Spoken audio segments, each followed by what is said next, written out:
into a mob spawner of 3 different types of mob. Nominal gravy. Oh my god. Bang. And it's that bad for him. Look, I told you. No way. I told you anything could happen. Anything could happen. Didn't hit it once. What damage away? He's out of arrows. He's out of arrows. He has run out of arrows. Players are very nervous. Max can make a mistake here and it can cost the match. That is true. Yeah. Whether that is a missed 1 cycle, whether that is a bad interaction with a Wither skeleton. If Embo gets into the stronghold before 9 minutes 42, that is a personal best pace for him. Oh Wow. my god. Right to the last second. He misses a second. He fumbled. Oh my god.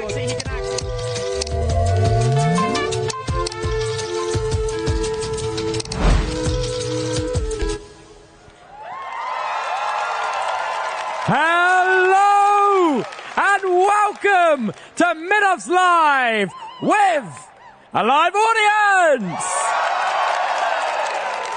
And a very special hello to everyone that's joining us from the Minecraft streams online and anyone else on the internet. We promise everyone here on stage, everyone backstage, everyone in this audience surely is just as excited for the new Minecraft news to come hours after this later today. We are coming to you live from Rotterdam. It is a beautiful sunny day, incredibly hot, which means there's no better reason to stay inside and play video games. If this is your first time joining us, first of all, hello, hi. Second of all, let me give you a little bit of a rundown on what MIDOFFS is.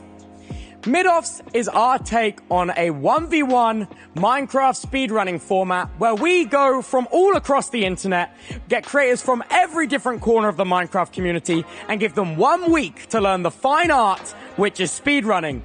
After that week is up, we take them and we put them into a 16-player elimination bracket in an esports style.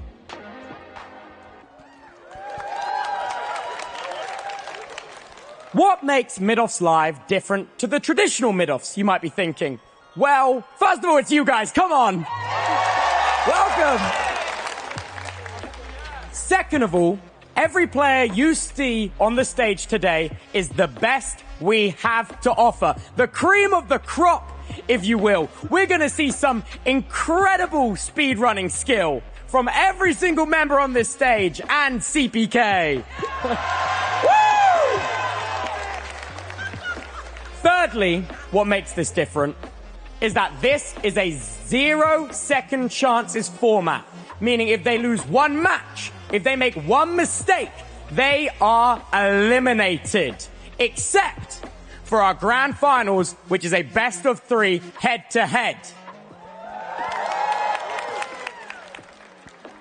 Now, I want to introduce you to someone very important to today's show, a Minecraft expert, if you will.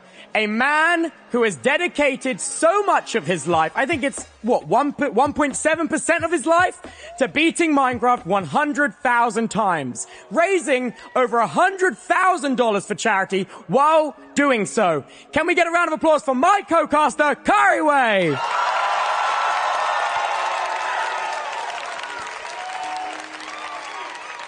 Thank you so much, Tubbo. I am absolutely thrilled to be here with all of you in person for the first ever MIDOFFS Live!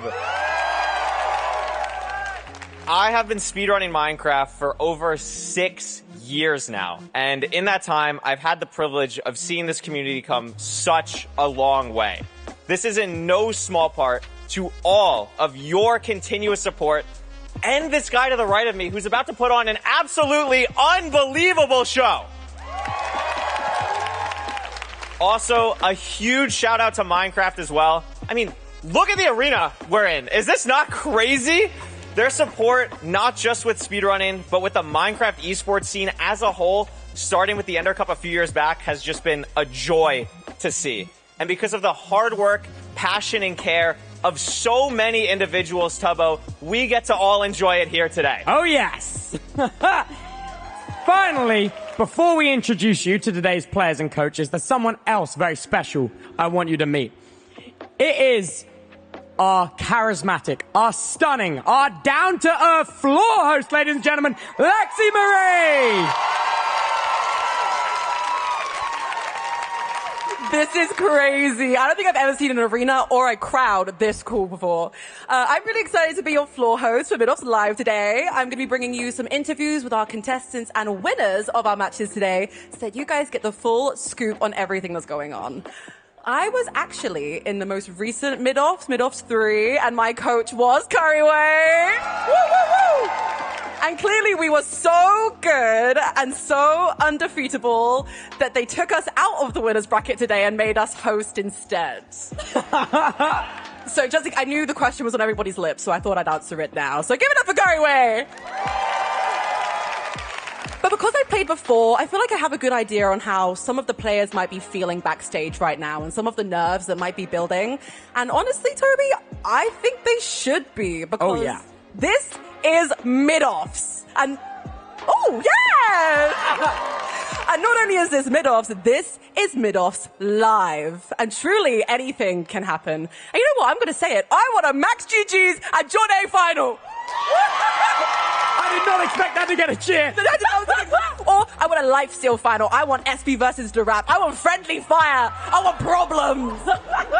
All right, it's finally time. I want to hear how excited every single one of you in this building are because it's time for the walkouts. Let's hit it.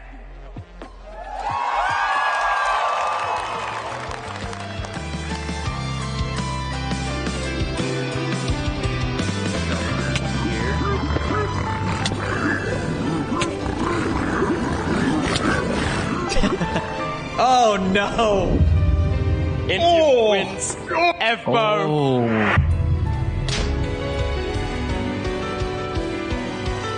Blow up 2 trees. Break off the gold and it'll happen. Then you can just craft. Right side, right side, right side, right side.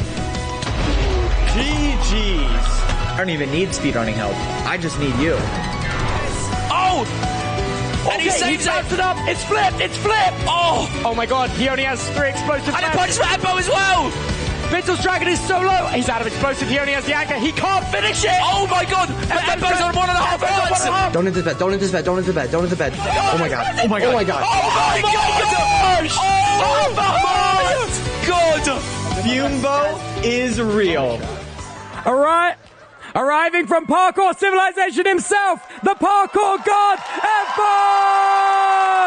Partnered with none other than the speed running legend. Oh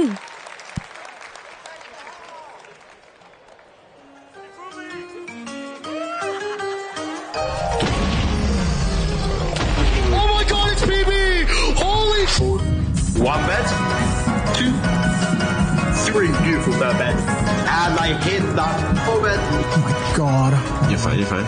You were like a couple blocks low, you were like 90 rather than 92, but it's fine. It's more of like a fireworks style zero, but it was pretty good. Nice. Hey, the ring finger here. I punched my actual microphone. I've never gotten like physically aggressive, but I was so upset at like how long this has taken me. Oh my god! Please, this is it. Oh my god, please.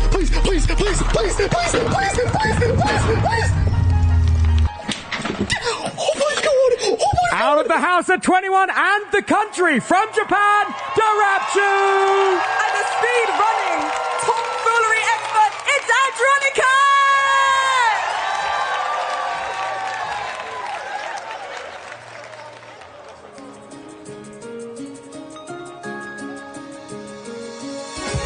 All right, Johnny, you are gone to fruit berries. Yeah, this is the steal of the year. Oh my god. Oh my god. I'm gonna have a heart attack getting down this pillar. Oh my god, oh my god. I think you should get in the habit when you're running to this, just like F5, just kind of like look around, you know, try to like see if you see the fort real quick before you enter, you know? It's gonna go right, go right. Oh my god! Holy Wait, Toby owes me a pizza. Toby owes me a pizza. Yeah. Ew. Yo, I just got a 1456. Can I get a pizza? You're kidding. Jumbo whose dragon is dead! Jumper whose dragon is dead! Johnny on half health! Jumper who now having to put Enderpearl down to the fountain! Johnny's dragon's still alive! Jumper whose dragon is taking a while to die! Johnny's dragon is dead as well! Both dragons are dead! What? What? No, Johnny won.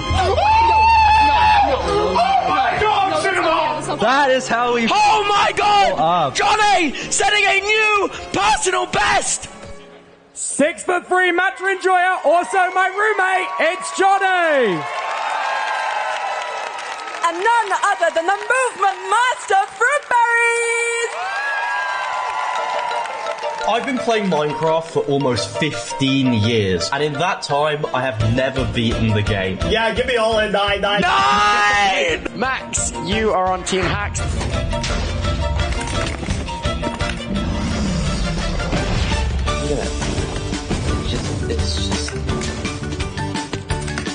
What the?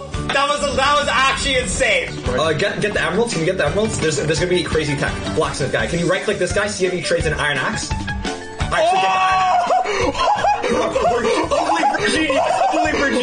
Why don't we listen into Max and Hacks' comms real quick? Because Max is now just starting his trades. Okay, so about this giant tortoise, the thing is they were trying to bring it back, but each time it was like full of a bunch of water. What are they talking about? 3. Oh my God! Oh my God!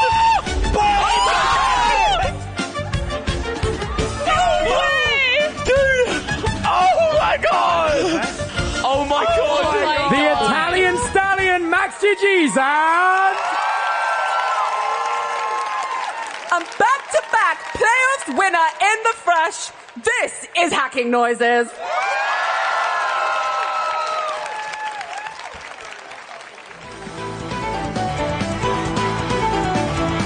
It's gonna come down to RNG. Oh God, I hate when it comes down to Guys. RNG. It's snapped on the way! Snapped! Oh my God! No way! Oh. The RNG is gonna snap at Embo! It doesn't Oh, snap. it doesn't snap! Nominal gravy. Oh my God! And it's snapped at Embo! And it's too late! That was insane. Yo, I'm finding.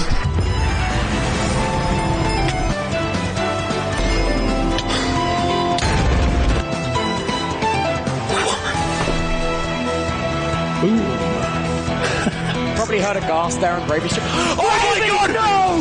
Oh, for her! Not even close. No, is he going in for that? Going in. He's going in for that! Oh my God! Great first anchor! Great second anchor! Great third anchor! And Gravy takes it! Good!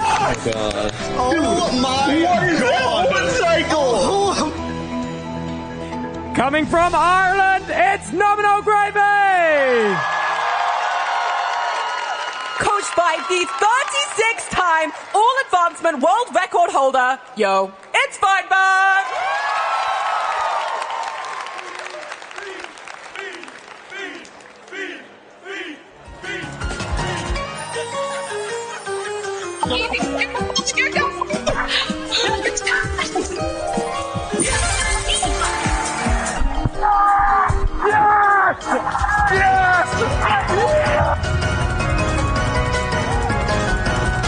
What the fuck?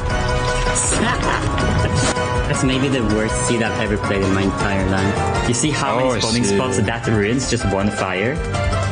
Oh, I see. I make a trading hole. I didn't open up in time, but that's fine. So you just kind of dig 3 blocks through the side and you just kind of let the pay ones fall over and you just drop some stuff. Okay, that was pretty good. Yeah, that was scary too. I like really low. What the? Dragon? It's fine. It's beautiful. That was scuffed. Bang. That was good. You didn't die. Okay, that was scuffed, but I didn't die. No. High key, the most important thing in MIDOFFS is just don't die. A serious jumper and parkour fan, it's Sandwich Lord! Coached by the organizer and producer of the Girl-Offs, it's Molly!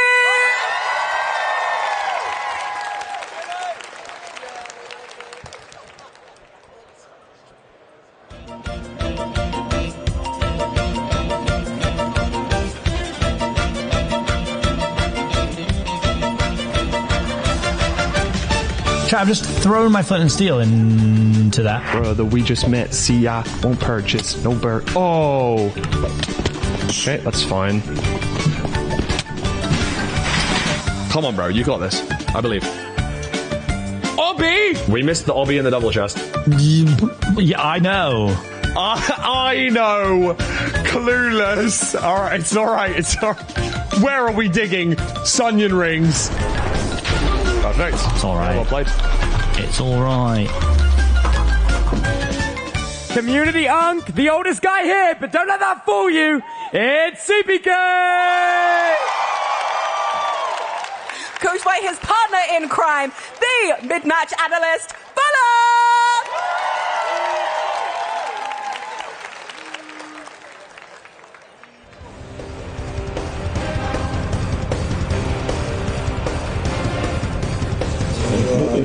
No! Hello, I'm Silver. People know me for my 2 major achievements. Zero cycling in front of 90,000 people, and beating Minecraft in 7 minutes while drunk. Mine straight down. Okay? Yeah. And just, or not straight down, but like... Ah, well maybe I should. Oh my god! Oh Wait, my god! But SV is a guaranteed 3-minute purge, and Max does not. Oh no! Max doesn't. No, not This like could be the make or break. Not like this! Yep. Max! Oh my god! It's flipped, No! He knows flip timing. He knows Okay, it. He knows it. Come on. Maybe. Come on. Maybe. Please. Please. Come on.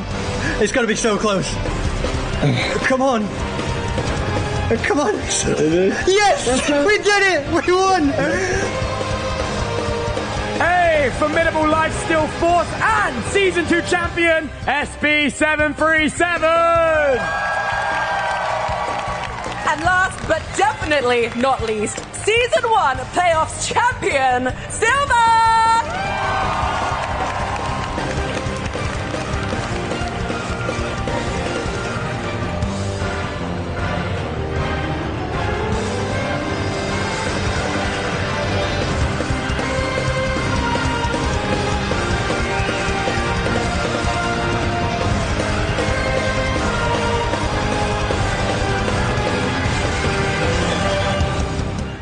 All right, can I get one final round of applause for everyone on the stage right now?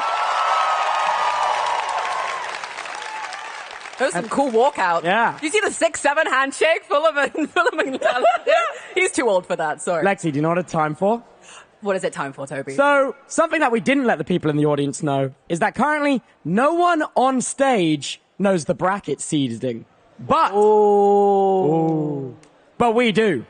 And finally, it's time to reveal the first 4 matchups for the quarterfinals. So, the first player in the first seed of the tournament is Johnny. Johnny has the fastest average time of any runner and is looking like a formidable opponent to win it all. Johnny will be playing Nominal Gravy. Now, Nom is a hidden threat and is deadly consistent. Our third player is Evbo. Evbo has a personal best of a 9:45, which is faster than any other competitor in the tournament today. Facing him is CPK. He's been around the ranked scene for a long time and has an unbreakable mentality. Our fourth matchup, we have Sandwich Lord. A new face to speedrunning, but as the second fastest time in the competition. Very impressive. And his opponent is SB737. This game could go either way. And ending off round 1, we have Max GG's, a non-Minecraft streamer with the third fastest PB on the stage today. But it won't be easy. Durapchu, who dedicated 11 days of his life to beating Minecraft on a random seed with no guarantees in under 15 minutes, is his opponent. You're going to want to stick around for this one. So, without further ado, we're going to hand off from the stage here to Curryway to tell us what we might expect to see in the quarterfinals. Thank you. Thank you so much, Tubbo. I mean, wow. The first 4 matches of the day are going to be absolutely electric, starting off with that John A. Nominal Gravy game. I mean, I cannot wait to see that. John A. is coming into this as one of the favorites to look out for, and Nominal Gravy is someone who's won mid-offs in the past, so seeing those two competitors battle it out in the first round is going to be absolutely incredible. There are so many other matches that you're going to be wanting to stay around and stick around for. It's going to be absolutely incredible. One that particularly catches my eye is that third game of the day between Sandwich Lord and SB737. SB was the mid-off Season 2 champion, and Sandwich Lord, as Tubbo said, has actually never played in a mid-off, but has the second fastest time out of any competitor today, and is also an incredibly talented movement runner. That last game of the day as well between Darapchu and Max is going to be extremely interesting. Darapchu is someone with unbelievable top speed, and Max is someone who's been around the community for a while now with his coach Hax. That is something to be aware of as well. They have great chemistry, and Dronica's coaching Darapchu is going to be absolutely awesome. So all 4 of these matchups are incredible. We're going to be starting off with that John A. Nominal Gravy game, and it's going to be really, really cool to see what these runners have prepared for throughout so far in mid-offs, throughout their training here. A lot of these runners have been here for hours today, getting set up, getting all their controls ready to go, getting everything as close to their normal setup as possible to be ready to perform at their absolute best today. It's going to be really exciting. I can't wait to see it, and it's going to be great to see, and we're going to be hopping into that first game very soon. Tubbo, welcome here with me. How are you doing? These first 4 matches, I mean, what catches your eye? Oh my gosh, dude, I'm so excited for match 2. Yeah? CPK and Evbo, come on. Come on. That's gotta make you feel something. I mean, it's absolutely a game to watch out for. Evbo has been so incredibly fast. I mean, you mentioned it, fastest PB out of any runner today. Yeah. And CPK, I would argue, maybe not a favorite today, but one of, if not the most consistent runner that we could see on the stage.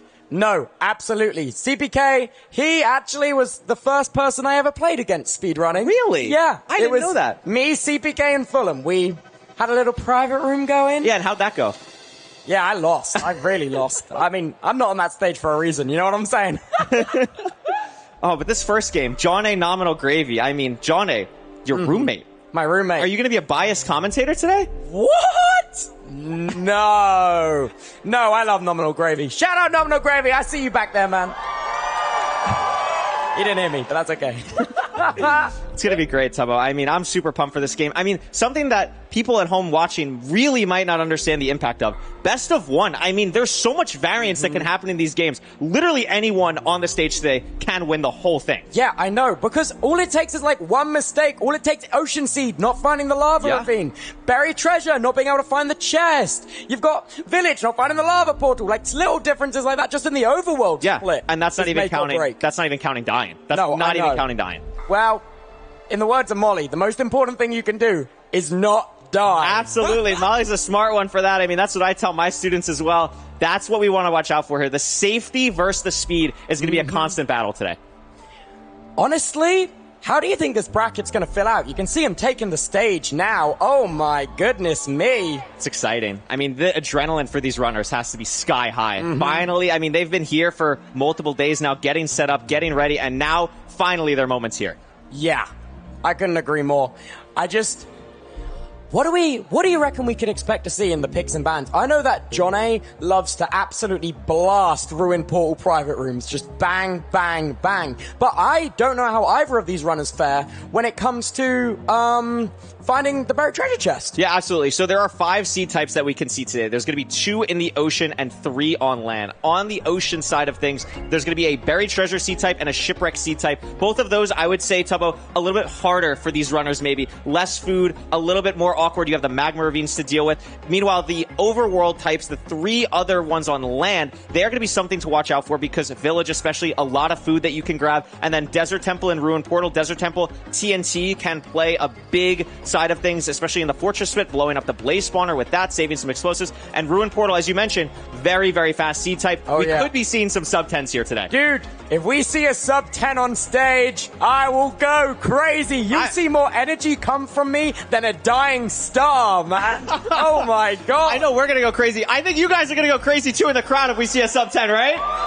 Yes, I love to see that. Oh my goodness.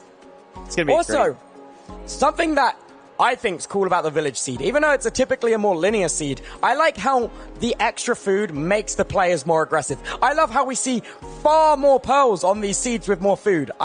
Because then there's no risk of having to hunger reset on the blind, hunger reset in the stronghold. Absolutely. And even though, you know, it's a village, you know what to expect. Yes. Like, it's a solved science, the Village seed. Well, it's interesting you say that, Tubbo, because at a beginner level, I completely agree with you. But we've seen at the higher level in MCSR ranked playoffs where Village has become a seed where the routing, making sure that you're planning everything exactly the right way matters a lot. And a lot of these coaches have either played in playoffs or are very familiar with it. So I'm really curious. I think Village actually might be the overworld type where we see the coaching matter the most. Really? Yeah, I really do. What about versus Desert Temple?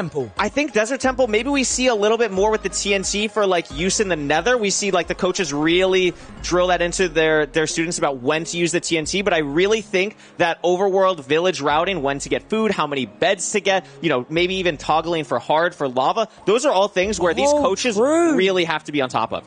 Dude, I pray we don't have any woodlight situations today. Yeah. Bro, the 30-second unskippable cutscene of the woodlight, I can't accept it. I know, and some of these runners as well, I mean, they've had their horror stories with woodlights as well. Portal, waiting for fire spread. Oh my god. Yeah, that would be a disaster. If they do find themselves in a situation where they can't find Flint, though, they've got to, like, set up the portal beforehand. Absolutely. Like, you've got to try to overlap that Set it up as early as possible. And look at this head-to-head.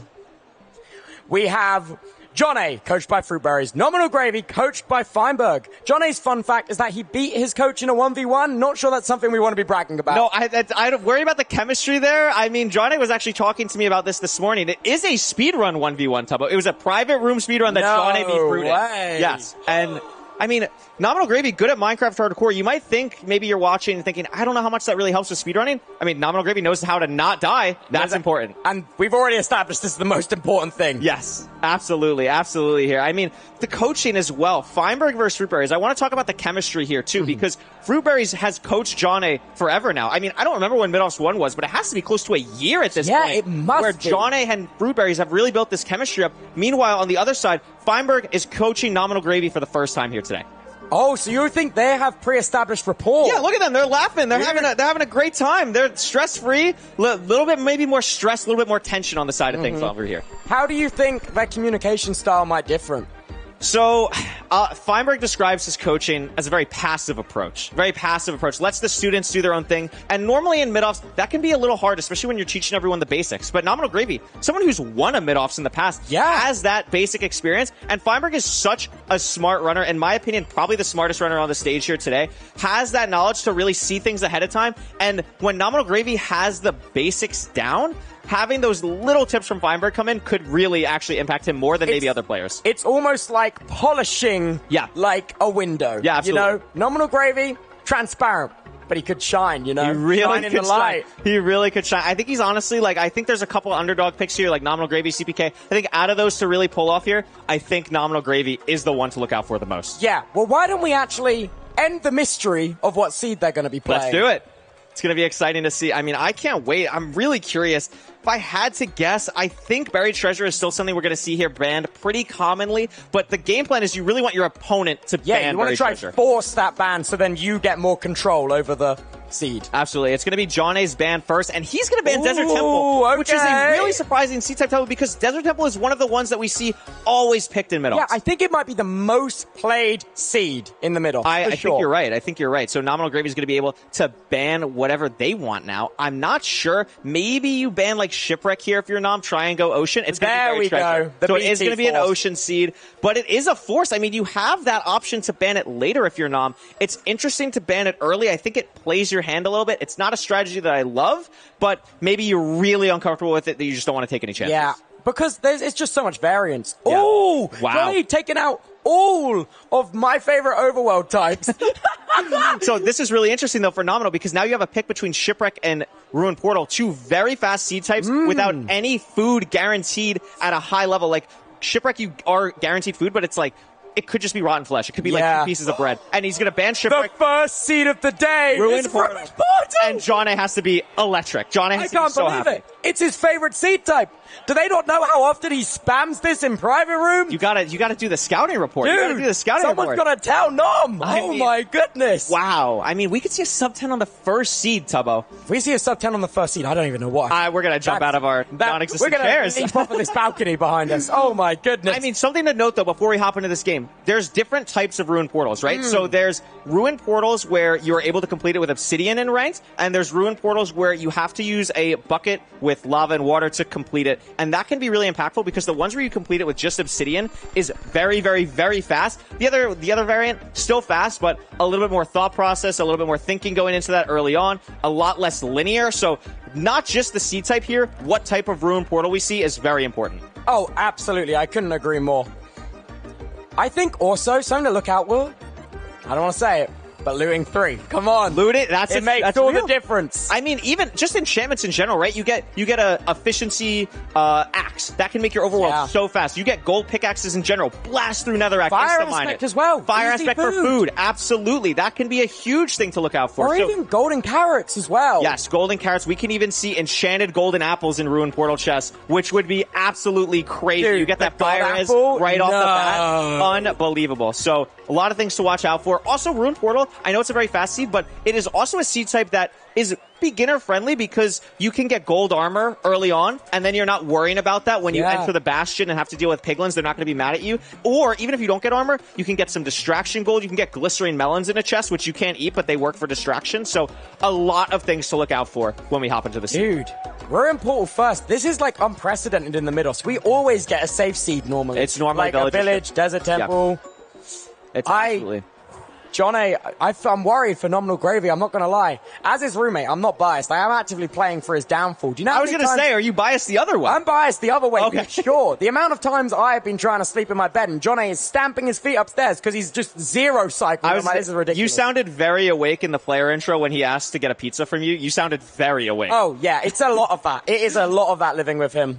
Absolutely. It sounds like we're going to be hopping into this game very shortly here. Tubbo, any prediction you have for this match before we hop into it? I think Nominal Gravy has a very strong overworld. I reckon I wouldn't be surprised if we see him pull slightly ahead on the overworld, but I reckon Johnny will make up a lot of time in the Bastion. Let's do this! Oh my goodness. Look at these graphics.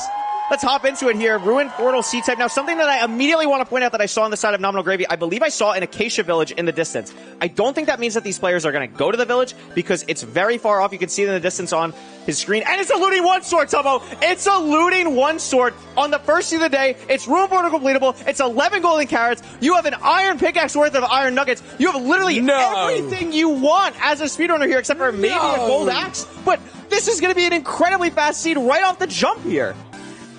You don't even need to look for nuggets in the Bastion or ingots. Unreal.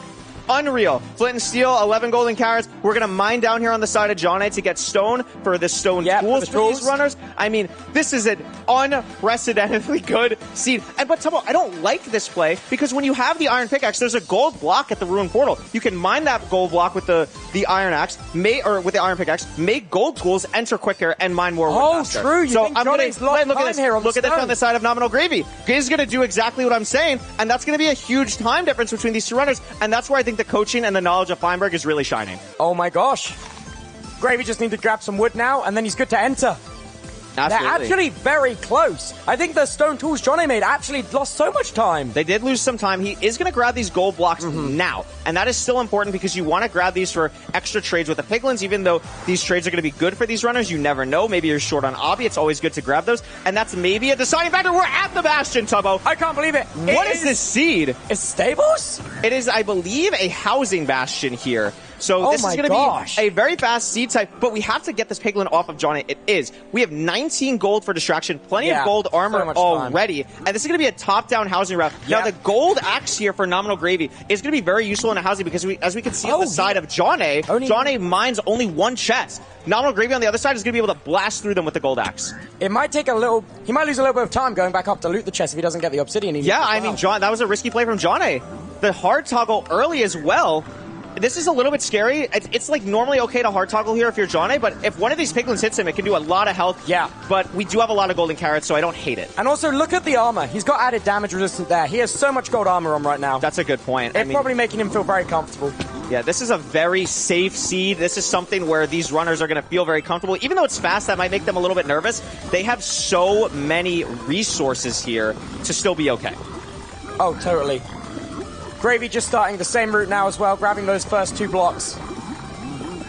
Oh, look at this spectator cam. Wow. Maybe lost a piglin on the side, but we're seeing Johnny. I mean, these runners, sometimes in speedrunning, you forget how much knowledge these players have. Even at a beginner level to just start speedrunning, it can be very intimidating. They've done a great job knowing their stuff, locking in, and their coaches have done a fantastic job preparing them. Gravy now also digging down to those gold blocks and setting up his trading hole. Johnny has got 11 pearls, I think that is, and 22 obby. He's getting close. He's a little bit short on pearls, so he's not going to probably need to be going back up to get the obsidian. Yeah, exactly. And something that we want to be watching out for on both sides for these runners now is something called pie charting for the fortress. I haven't seen Johnny do it yet, and I don't believe we saw the fortress in the nether, but that's the next thing that we really want to be watching out for. On the side of Nominal Gravy, what I just noticed is he's trading all of his gold at the same time. I think he threw all of it together, so no overlapping. Oh, yeah, from getting those other gold blocks. So I think this is a bit of a time loss for Nominal Gravy here. Something to watch out for. I think Johnny's going to be able to leave a lot earlier.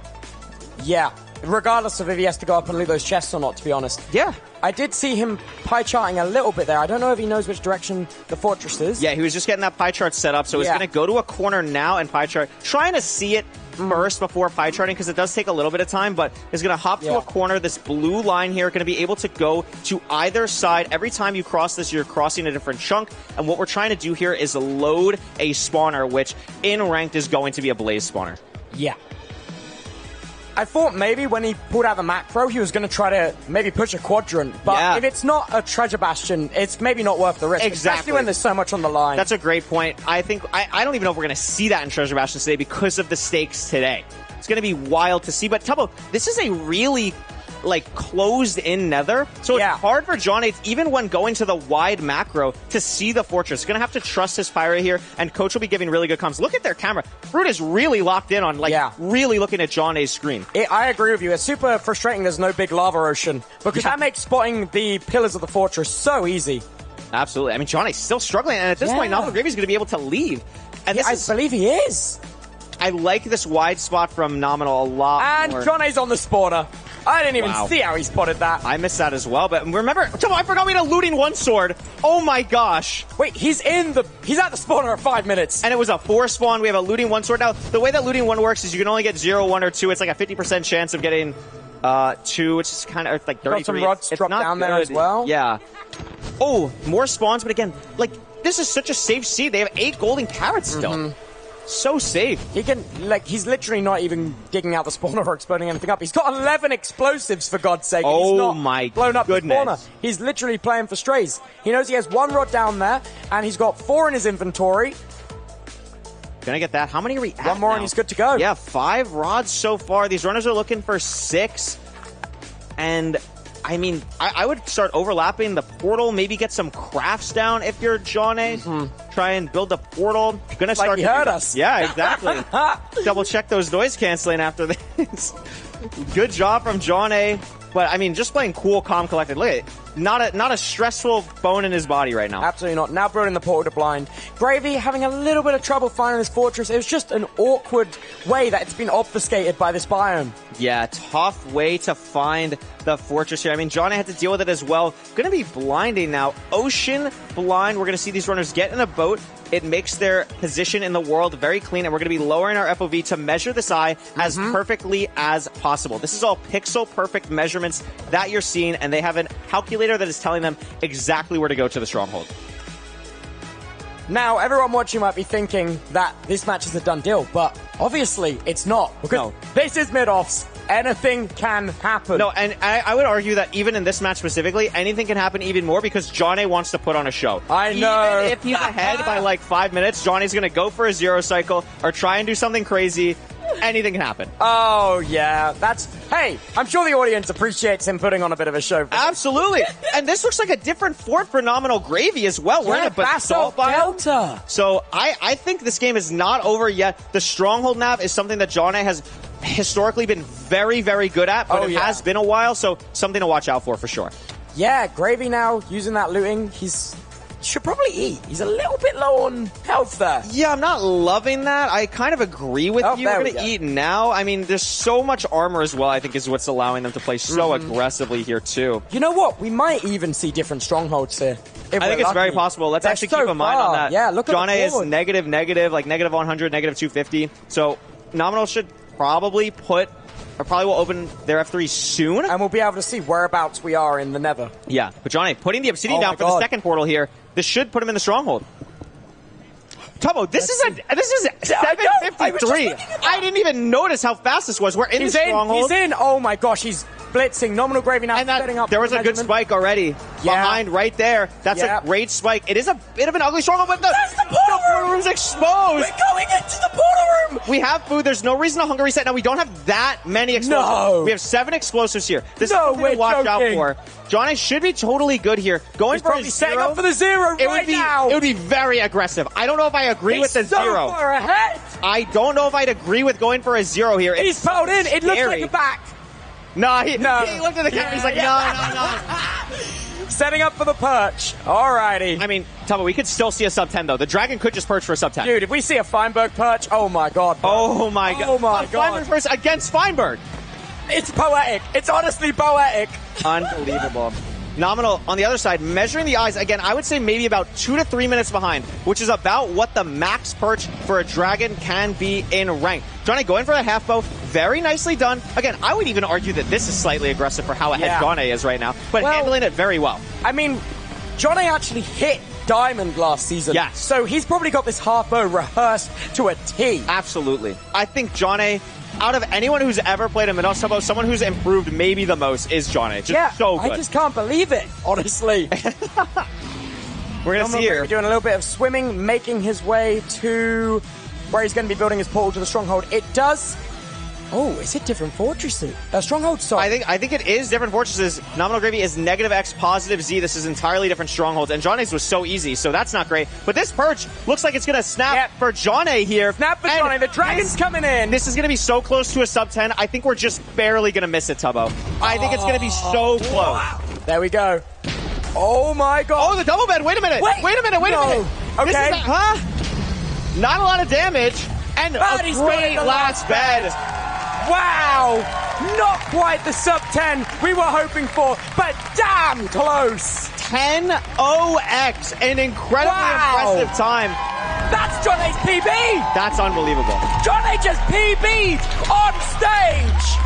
That's incredible. His previous personal best before that being a 10-27, that was a 10-4! I mean, wow. What an incredible job. A huge shout out to Nominal Gravy as well. Played that seed very close.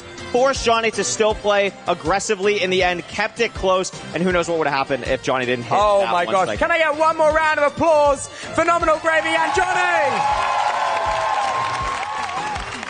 I mean, why is Johnny clapping? I don't know. I was clapping too. I was like, why am I clapping? I'm also on the stage here. He was on the show. I mean, just unbelievable. Something you have to remember too, Tubbo. Like, now, all the other competitors, they know Johnny is not messing around. Yeah. Johnny is terrifying. He's on top form today. That was his personal best. That is the best he has ever completed the game. That time would be a top, like, 100 average. Like, that is, like, almost sub 10 is absolutely ridiculous, especially on stage with a crowd. Unbelievable. We can see the splits here. Johnny just commanding this game throughout. Oh my and I think gosh. that 30 seconds over Nominal Gravy entering the Nether. That is a crazy difference on a Ruin Portal seed. Nominal Gravy actually did make up 28 seconds of time, though, going into the blind split. Yeah, that's a split that we're going to really keep an eye on because sometimes that split can be a little bit misleading. You want to remember that the time that people make that portal to find the stronghold, they could be on 1 rod, they could be on 6 rods. So that's something to be really aware of, but I think you are right anyway because Nominal Gravy did play a different fortress and I think played the fort a little bit better. And also, I'm pretty sure his spawner was more exposed. Yes. Less trees around it. Yes. Less potential shroom lights, which are cutting the spawn rates as well. Absolutely. Wow. Absolute cinema. Really. I mean, just incredible from Johnny. I can't believe that's our first match of the day as well. I can't believe it too. I mean, just incredible stuff. Setting the tone for every other runner. Really. Yeah. And the fact that that is his personal best he's just set really shows that he's on top form today. No. I would have thought, now this was me, maybe metagaming Johnny, if you will. I would have thought he gets nervous. He can't handle the pressure of the crowd we have here behind us, but he has just proved me absolutely wrong, and I couldn't be happier about it. So, why don't we hear from the winner himself, Lexi? Okay, yeah, okay. Okay, Johnny, what a start to the show. How are you feeling? Thank you. Well, I'll be honest, to say that I'm not nervous would be an understatement. I am terrified. That was... Not because of the crowd, but the game, it's best of one. If you don't win that, you're out. It was an insane first seed. A looting 3 and golden carrot buried portal seed. That was fast, that was aggressive, and your cleanest and best time. What was the most nerve-wracking moment for you? To be honest with you, it's when I got into the end. I was really considering the 0 cycle, but I saw how high up it was. I thought, you know what? I'll play it safe. I'll play it safe. And I heard you all booing me. I heard that. I feel like we saw that moment where you thought about it for a second and didn't, and I think we were all a little bit disappointed. Can we expect a 0 cycle from you today now that you've warmed up a little bit? Look, I'll be honest, I think it's inevitable. I think tonight it's inevitable that you are going to see one. It's going to happen, whether it's me or anyone else here. You're going to see it tonight, so it's going to be exciting. Well, now that you've started off at such a quick speed on such a slick game, where do you feel like you're going to go next in the next couple matches? Are we going to see another one? Another PB today? Another PB? Well, I'll be honest, that was a really fast seed. I was talking to Fruit, my coach, and I said, you know what? We could have got a sub 10. It could have been a sub 10. I'm looking for aggressive seeds. I'm looking for, fast seeds. Something to really keep the opposition on their toes, Otherwise, it's not really a competition, is it?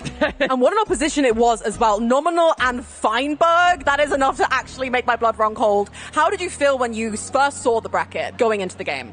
Okay, well, thankfully, if you don't know, I'm Toby's roommate. I'm Tubbo's roommate. And the amount of times that the bracket has almost been leaked to me is unbelievable. I've had to close my eyes every time I'm behind him in his office so I don't see who it was. But no, I think it's insane. I think it's incredible. I'm really happy that I've got Max on the other end of the bracket because I'm hoping that maybe just maybe, me and Max might go into a 1v1 at the end. We'll see what happens. I've seen the script. It could be crazy. Now, you and Fruit have amazing teamwork. You're an OG pairing that nearly won you the whole thing. If it wasn't for the gorgeous, the stunning, the ever-person Jumper Who. I love you, Jumper. How are you feeling today about your chances of winning the whole damn thing? Well, I don't know. It's a best of one. The famous quote from MIDOFFS, anything could happen. So I could choke and lose. I don't know. I have absolutely no idea. No idea. And not only that, you have jumped from being contestant to being panelist and commentator back to being a contestant. Yeah, it's weird, especially for someone that's watching the MIDOFFS for the first time, seeing me casting people in the intro doing the walkouts and then me being here also playing. It's a bit of a weird contrast, but I feel like casting has taught you anything new about the game. Do you feel like it's given you an edge? No, because every time I watch all the actual speedrunners watch our POV, they get angry at us because we're saying the wrong things. Because you're normally eating something, actually. No, but no, it has taught me be a bit more confident, you know, have a bit more suave, you know. Who here do you feel like is your biggest competition? Who My really biggest not want to competition? play?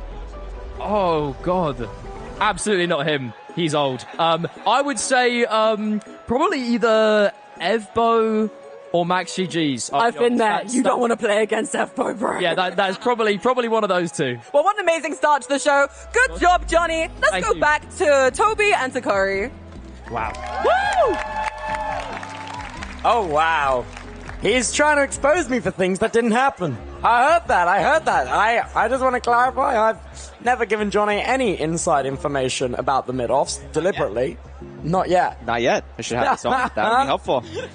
It's good. I mean, sounded very confident, though. Someone that I found it very interesting talking about people that he might be scared of. Didn't mention Sandwich Lord, who has, I believe, the second fastest time.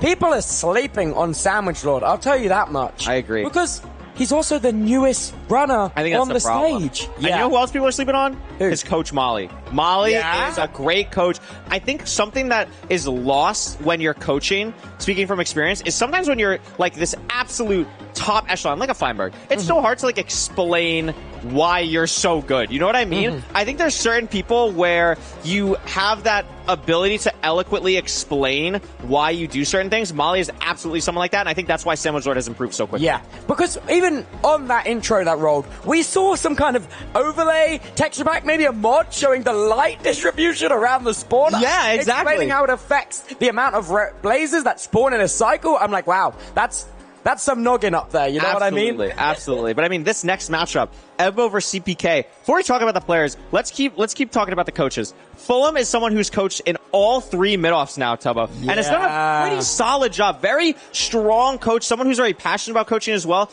And Infume on the other side, you can make a real argument that guy right there is the best speedrunner in the world. Crazy. Dude, honestly, I think, if I remember correctly, Fulham might have some of the most coach points over the whole show of the mid-offs compared to a lot of other people, because he doesn't just have like one hero student when he trains. Both of his students perform very solidly. I just unfortunately don't think he's had the opportunity to be a mid-offs champion. I think he's had top 3 as his strongest finish, but his favorite stat that he is going to be really happy that I'm talking about is he's never had a student not win at least 1 game of mid-offs. True. None of his students have been knocked out day 1. Yeah. I can't say that. That is impressive. I can't say that. I can't say that either. I mean, this match is going to be great. Evbo, someone who I don't know. I mean, Evbo's stats are just ridiculous. We could see right now, personal best, 10-27. Oh my I think that's misleading because Evbo has, I believe Infume was telling me yesterday that Evbo had like a 9-0x run into the end and killed the dragon on 0, but just like died afterwards. Well, that personal best on there is actually really misleading because that is taken from ranked. As in, like, playing competitive. Yeah. His personal best is a 9:45 private room. Wow. Yeah. Wow. So, that is crazy. Also, I hate to say it, the average times here. Gruesome story. I'm not laughing at the average times. I'm laughing at the fun fact married. That's aura. Yeah, that is crazy aura. Maybe he's the only married person on stage right now. We'll find out. Maybe. Who knows? Maybe there's a secret marriage on the stage. Maybe we get a proposal today. Between Infume and Evbo. Oh. Wait! We see it. I mean, Evbo, though, really coming into this with a lot of expectations. Oh, yeah. Do you think that helps CPK? Someone who, you know, let's just say it nicely, maybe not coming in here with the highest expectations. Do you think that maybe, you know, you're playing with house money a little bit? Like, you have a lot of time to, you know, you're just here for fun. Yeah. No one's expecting you to win. No, everyone's expecting you here to have fun. I can say that. I coached him in season 2. I can say that, actually. That's one of your own back there. And I got him to top 4. So if Fulham doesn't get him to top 4 today, that's all I'm saying. No, and that's so fair. That is so absolutely fair. What I think is interesting, though, is I'm not sure the average time is a fair thing to, like, draw a conclusion from the match from. Because I agree. CPK has a much lower sample size of matches versus Evbo. Evbo has just played so many matches. And there's another stat that we're not showing, forfeit rate. That's huge. True. CBK does not forfeit. He doesn't forfeit a single match he plays, which could attribute to a longer average, to be honest. A higher average time. Because he's gonna see it through every single time. And some of the times he sees it through, he's gonna come back, but the time is not gonna be preferable. No, it's not gonna be preferable. But I think that resilience is something that really matters, especially in a best-of-1 format, because you don't want to get down on yourself, because you never know what's gonna happen to your opponent. I mean, how many times have you been casting mid-offs and you're just like, oh, this person's gonna win, and then the complete opposite thing happens. I know. It's just unbelievable. Dude, the amount of deaths, not even in the end as well. Some people blow themselves up with explosives. We've seen it before. Oh my gosh. It is never a done deal until the credits start to roll. You have to know that. I mean, even at a high level, it can be something where you kill the dragon, you look at an Enderman, you die of fall damage. Like, there's so many things that can just go wrong. And especially if these players are playing aggressively for Zero Cycle, there's a whole new plethora of ways. And speaking of players who are going to play aggressively for Zero Cycle, I think John and Evo are probably the two most to be doing. You say that Max has a very solid Zero Cycle. Oh, absolutely. I think out of everyone on the stage, his Zero Cycle is one of the best. I agree with you. I can't speak so much for Sandwich Lord because I haven't seen his Zero Cycle, but if we can solve that mystery of his quality of Zero Cycle, I think it's strong. We could say that Max is the strongest on the stage. So I actually agree with you that Max is the strongest. I think what makes Max the strongest is that he also doesn't push the ones where he's not comfortable with it. Yeah. He knows when to leave, and a lot of that is Max, but a lot of that is also his coach Hacks. They are both really locked in. The Hacks-Max duo is going to be crazy to see later on today. Oh, I can't wait. That is our fourth match of round 1. Absolutely. I mean, it's going to be crazy. Something which I think is very cool, though, is that CPK and Fulham, they're kind of a dynamic duo. They've been around for a while. Yeah, you know, they've got some mileage on their friendship, if you will. I believe they even I want to say they did a Twitch Rivals or something together in 2022. No, I feel like they did. Yeah, so they've been around as friends and doing content together for a very long time. Yeah, I think we can see here the coaches walking across the desk as well. Oh my god! So it's all good vibes on the stage. No one really wants to throttle each other. Absolutely. You know? I mean, I think that's something that's so great about the speedrunning community as a whole, though. I think that's really what separates Minecraft. We are all so interconnected because everyone on the stage, sure, the coaches are mainly speedrunners, but a lot of the players, I mean, Evo does a lot of his own crazy content on YouTube. CPK been a streamer, YouTuber forever now in this space. And people come from all these different walks of the game and all align in this one thing here today. It's really cool to see. It's about bringing people together, man. That's mid-offs. Absolutely, absolutely. And I mean, how many people are in this crowd we're seeing too? It's actually unreal that this is packed. We're here. It is absolutely packed.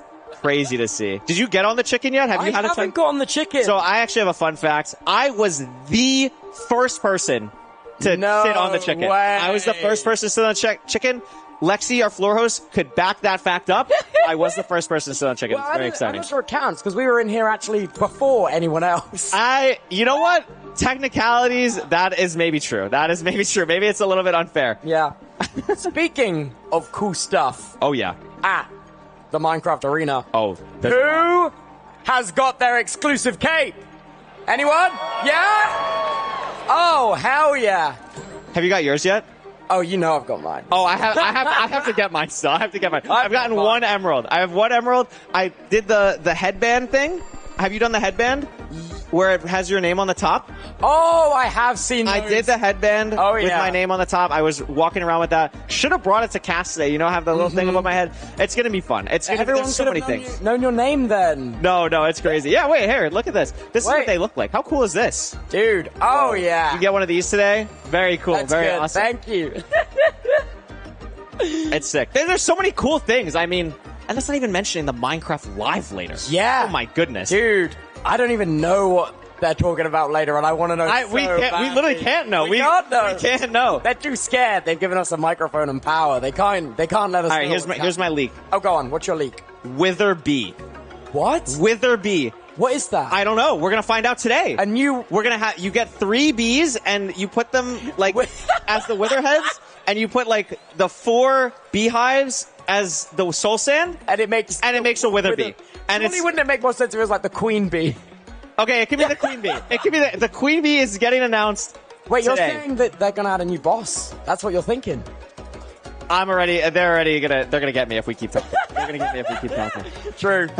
No, I have no idea. I'm just so excited to see it. And also, it's the first Minecraft Live with a live audience in 7 years. Is it actually It's been 7 years? 7 years. I didn't realize it was that And long. they're doing it back. I mean, this is the closest thing we're going to get to Minecon being back. It's an exclusive cape. It's unreal. A massive arena. Look at this. Yeah, the And arena is Minecraft crazy. Live. The arena is actually crazy. Like, just being around, seeing it, having the chance to walk around. Also, like, it's just been cool. I think my favorite thing about the arena has been the sounds. Like, there were so many times when we were setting up yesterday and we would get hit with, like, the ambient cave noise. Yeah. That was awesome. That was really funny. That one was just like, Yeah. walking around it. Look at the pedals. Look at the pedals. Yeah, wait, that's so cool. I asked earlier, too. I asked, can it fall on the players? And they said yes, which I think would be really funny. The grand finals blast the players with pedals.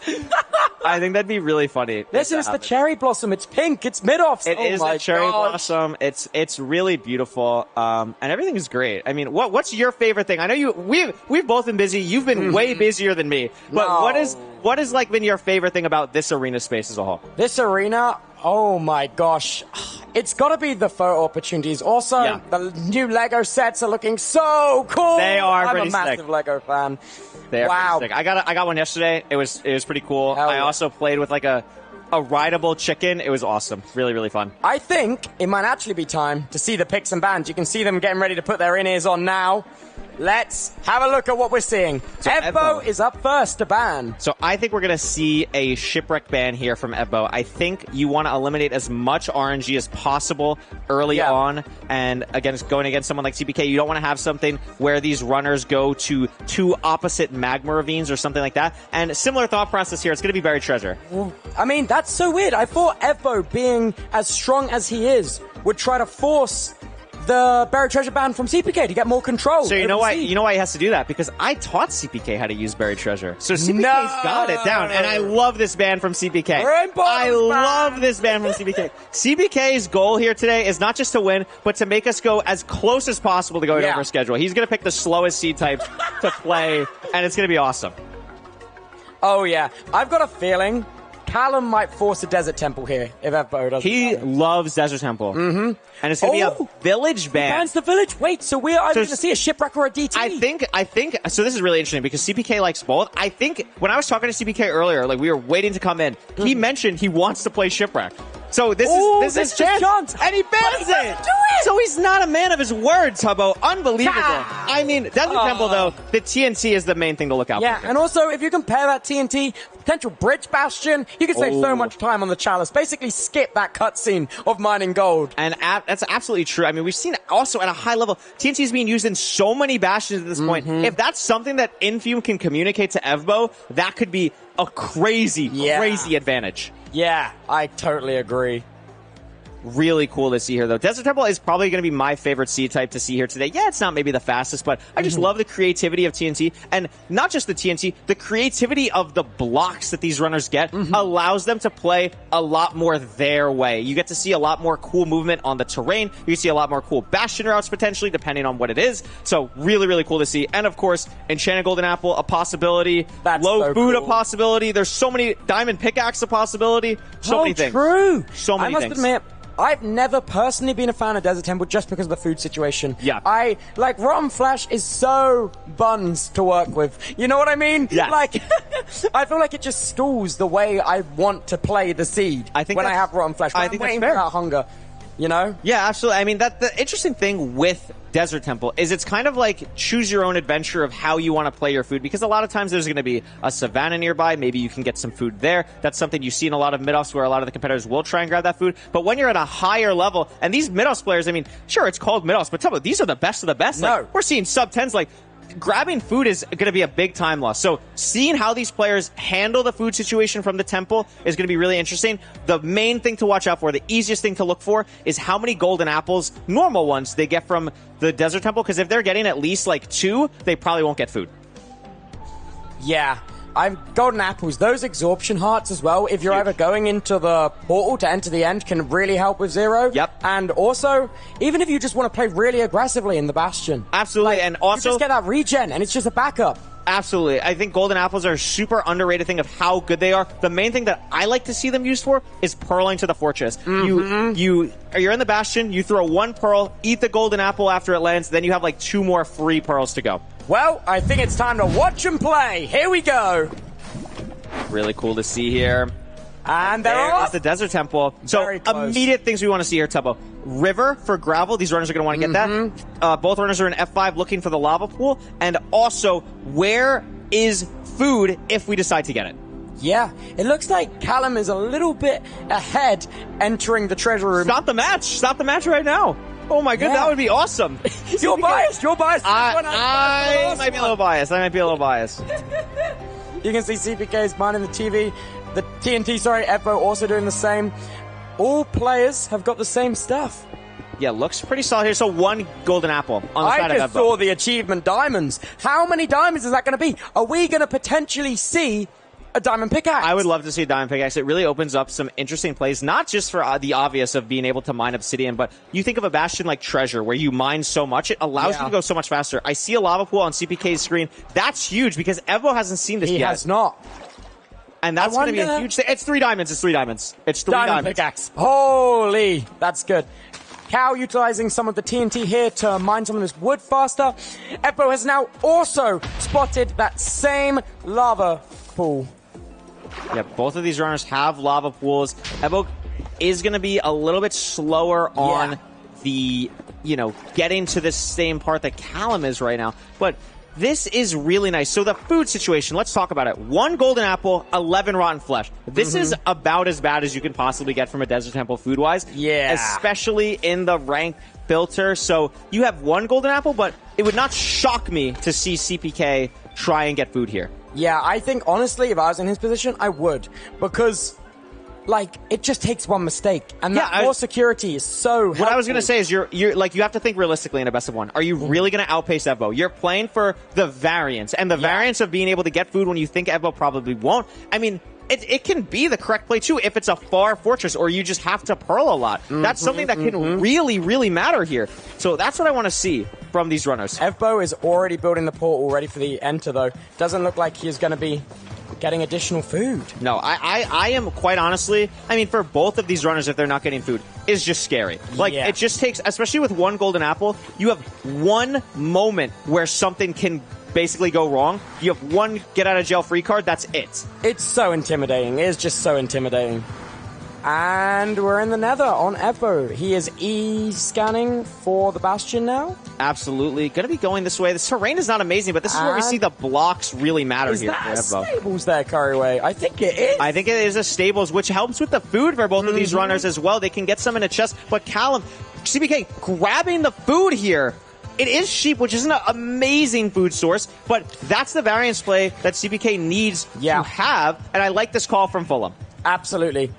I think Fulham knows his student. Look, that's my dynamic duo right there. Absolutely. And also, there's a lot of metagaming that can come. We can see under the timers for both of these runners, you can see, their split, where they are. Evo entered the nether. Fulham's going to know that Evo entered the nether very early, so he's going to know that Evo did not get the food. That's the variance And play. He's also going to know that the bastion might be further because of how long it's taken him to enter the bastion. That is a great point. We could see a really cool route here also, Tubbo. Evo is going to potentially do a triple to gap route, what we call, in a stables bastion, where there is a triple chest, very similar to the top of housing that we saw before. But what this bastion has in stables is you can actually connect this top section all the way through the bastion, go down to the gold in a stables, and Evo knows that route. Infume knows that route obviously very well, and we could absolutely see that here right now. It is, in my opinion, probably the hardest route that any of these runners are going to do today. I totally agree. What is interesting, though, is have a look at these inventory diagrams for a second. Evo on 2 beds, Callum on 5 explosives before getting to the bastion, before a single trade.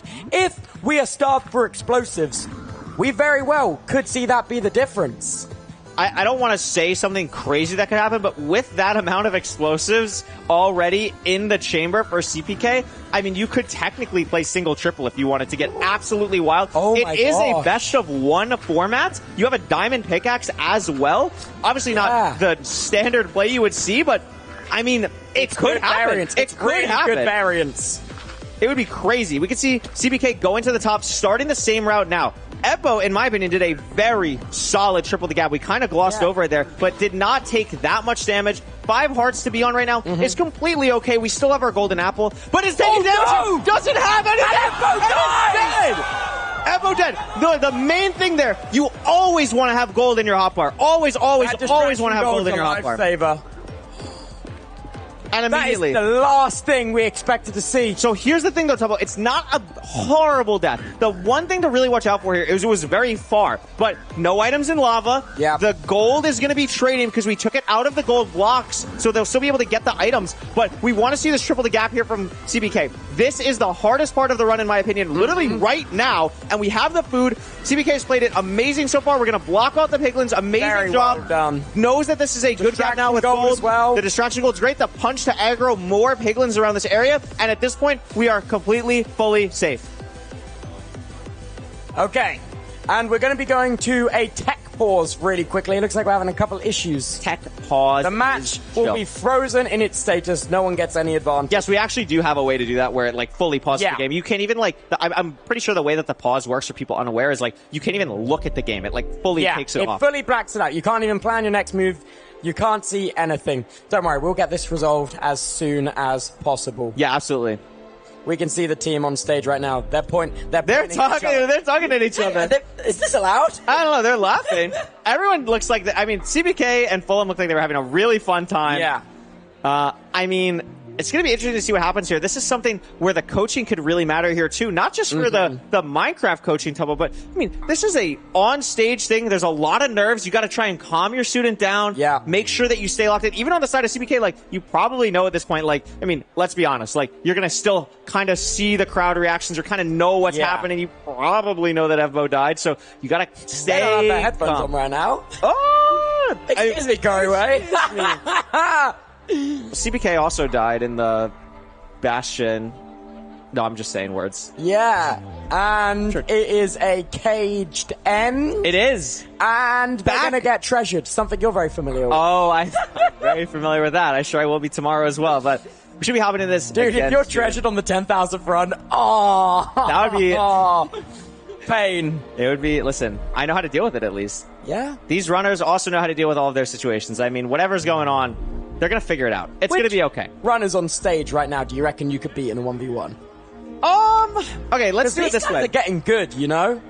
Out of just the runners, I could beat all the runners still. You reckon you could beat all the runners? I could easily beat all the runners still. Let's put some respect on my name. It's Curryway versus everyone. Hey, there we go. We could see that one time maybe. That would be a fun one. But no, I thought we were talking... The coach is another story. Yeah. That's not happening. Except for Fulham. Except for Fulham. Everyone else, Fulham? Yeah. Yeah. What, he's Emerald 2? He's somewhere. Somewhere around there. Hey, have emeralds, we'll trade. He's Emerald 2. Have emeralds. Crazy, though. I mean, this match clearly has not gone the way we thought. No, I think... I don't want to say too much while they're doing tech stuff. They haven't got their IEMs in. And do they not? I thought wait, they do, yeah. They put them back on. I think Kyle took them off for a second. We can talk about it. Amazing. Guys, Evbo died. I can't believe it. I genuinely can't believe it. And also, like, it's such a death that you wouldn't think to happen. Exactly. The Piglin AI was just not playing. Well, the pathfinding, he just ran directly over the corner of the hole. I'm going to be honest with you. Yeah. I think it's way more Evbo's fault. I'm going to be honest. I think really? I really do. I think you have, especially in a best of one format, you always have to have gold in your hotbar. You always. The problem was he mined that extra block too early. That was the problem. And anything can happen in that. You just don't want to, like, yes, you're correct in saying, like, is it kind of annoying that happened? Absolutely. Absolutely, it's annoying that happened. But you have to be prepared for that in the best of one. Mm-hmm. Have to be. Really tough to see. It's something you have to, like, plan for. You have to make all of these accommodations because of the format that you wouldn't normally do in a typical ranked match. Because there are no stakes. You can't queue up again. You cannot queue up again. I know. It's a one and done. Yeah. But it's definitely not over. I think we should stress that as well. Like, it's definitely not over, no matter what happens. Absolutely. Gonna be wild to see here. Gonna be wild to see. Honestly, I wonder what the issue is. Do you want to place? We could have a little bet. I think so. Listen, there are a lot of like Minecraft speedrunning. for the way to get set up, there's a lot of things that you need. And especially when you're transferring setups a lot of the time, can be very challenging. So I'm just going to imagine it's something where my Ninja Rain bot isn't working. My tool screen has the wrong hotkey or something. My sensitivity is 0.012% off. Which, unfortunately, matters a whole lot. When it comes to pixel perfect eye measurement, I realize there's a lot of people here which might not be familiar with pixel perfect eye measurement. Carryway, you're very against this method of finding the stronghold. And what do you think about it?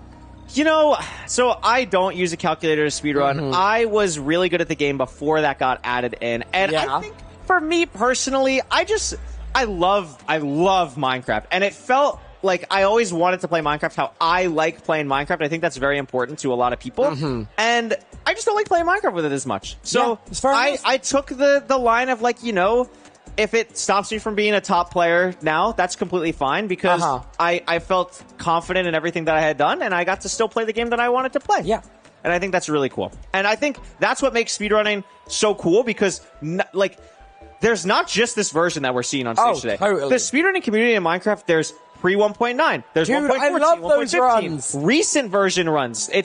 There's so many different things. We're just playing on the most quote-unquote optimized version today. The one you can do it the fastest. Exactly. Well, I have just received word that we are going to be having to do a max reset. It was a game-breaking issue, and we want to retain competitive integrity. We're going to reset the match and run it back like it never happened. Can I get a cheer for that? Woo! You know who's really happy about that? CPK. Thrilled about that. I mean, though, you got to be thinking, like, I mean, even for CPK, though, even without the death, like, I think he was in a really good spot. He was. Had the food, like, Ebo had already taken a good bit of damage there. Yeah. So, I mean, it's still going to be a Desert Temple seed. We should stress that. That's not getting repicked or anything. We're not doing a repick and back. It's just going to be a different Desert Temple seed. So, we're going to see what that is going to be. But, I mean, all smiles on the side of CPK and Fulham there. And it actually looks like we're going to be hopping right into this game here. And the lava pool right next to these runners. Don't worry, I know you can't see Tubbo right now. He has not fully disappeared. Hey! He just needed to tie his shoe. My shoes came undone. I'm an amateur. That's completely okay. All right, back in the Desert Temple. Callum also getting to the treasure room a little bit faster, but we all know that with how Evbo plays aggressively, he will likely enter without getting any food again. So we'll see some difference in this overworld split again. Yeah, absolutely. Gonna see what these runners get. No 9 way. iron. I think that was 3 diamonds again. I think it's really? another diamond pickaxe DT. What I'm looking at here, 12 gold, 2 golden apples on the side of Ebo. So a bunch of distraction gold. You could even make armor if you wanted to. A golden helmet or something for these runners, which would be great. Did you just see that variant? Was that CPK finding CPK. gravel? Gravel. Doing a second explosive down in the chest room. Absolutely love to see that there. I mean, it would kind of actually be annoying to grab gravel on the seed, not because it's far. I mean, we have the ocean right there, but it's going to be so low down that it's kind of awkward. So I really like that play from CPK. The trees are going to be pretty close here. I think we're not going to see either runner grab food here because you have the 2 golden apples. That's usually and an enchanted golden apple. I missed that. You didn't see that? It's a god in apple? the side of CPK. I saw the enchanted golden apple. So both runners are going to have this. Wow. What is CPK trying to do here?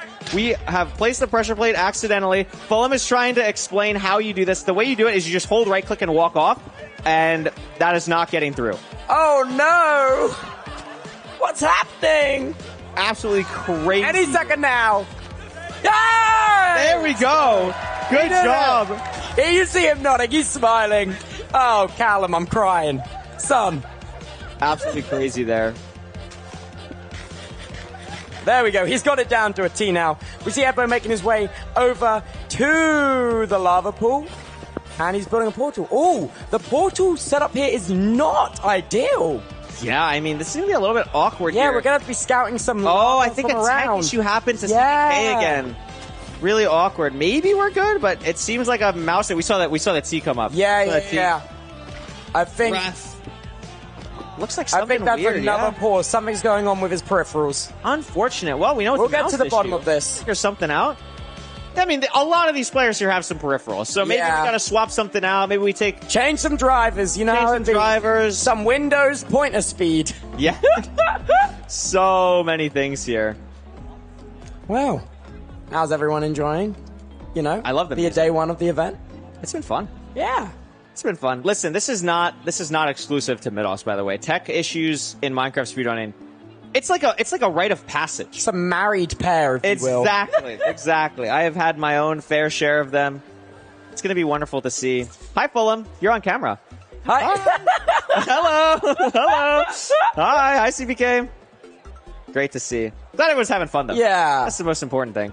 And also, it's good to get this out of the way early and not in the grand finals. Yeah. You know what I'm saying? Absolutely. Then we know how much time we have. Oh, absolutely. That'll be good. Wow. Crazy to see here. Yeah, someone in chat just said it wouldn't be a Tubbo event without tech pauses. Whoa. That is outrageous. That is outrageous. Moderators, can we, come on. I didn't know my alt was in the chat. No, I'm kidding. I'm kidding. That's crazy. I wouldn't say that. That's crazy. I wouldn't say that. Absolutely diabolical. I mean, this is interesting, though. I wonder, like, how this affects the runner's mentals, you Yeah. know? Like, this is tough. No, for totally. both. For both, because, like, on the side of CPK, who is presumably, I would presume at this point that CPK was the person that had both tech issues, probably. Mm-hmm. So, you're on the side of CPK, you're like, all right, like, I'm feeling pretty good, but, like, I'm having these problems, what's going on with that? And Ebbo, you're like, are you getting, like, really anxious? Is that going to, like, matter in your play? You're going to play maybe too aggressively once we get going. They're communicating. Yeah. Something about this being allowed or not? Who knows? I'm sure it's fine. It's fine. I'm sure it's fine. They're all here to put on a good show. Oliver's out there as well. Shout out Oliver. Yeah. In the background. Someone read his lips. What's he saying right now? He's saying, I love MIDOFFS Live. He's saying, I love MIDOFFS Live. I love MIDOFFS Live. What's wrong?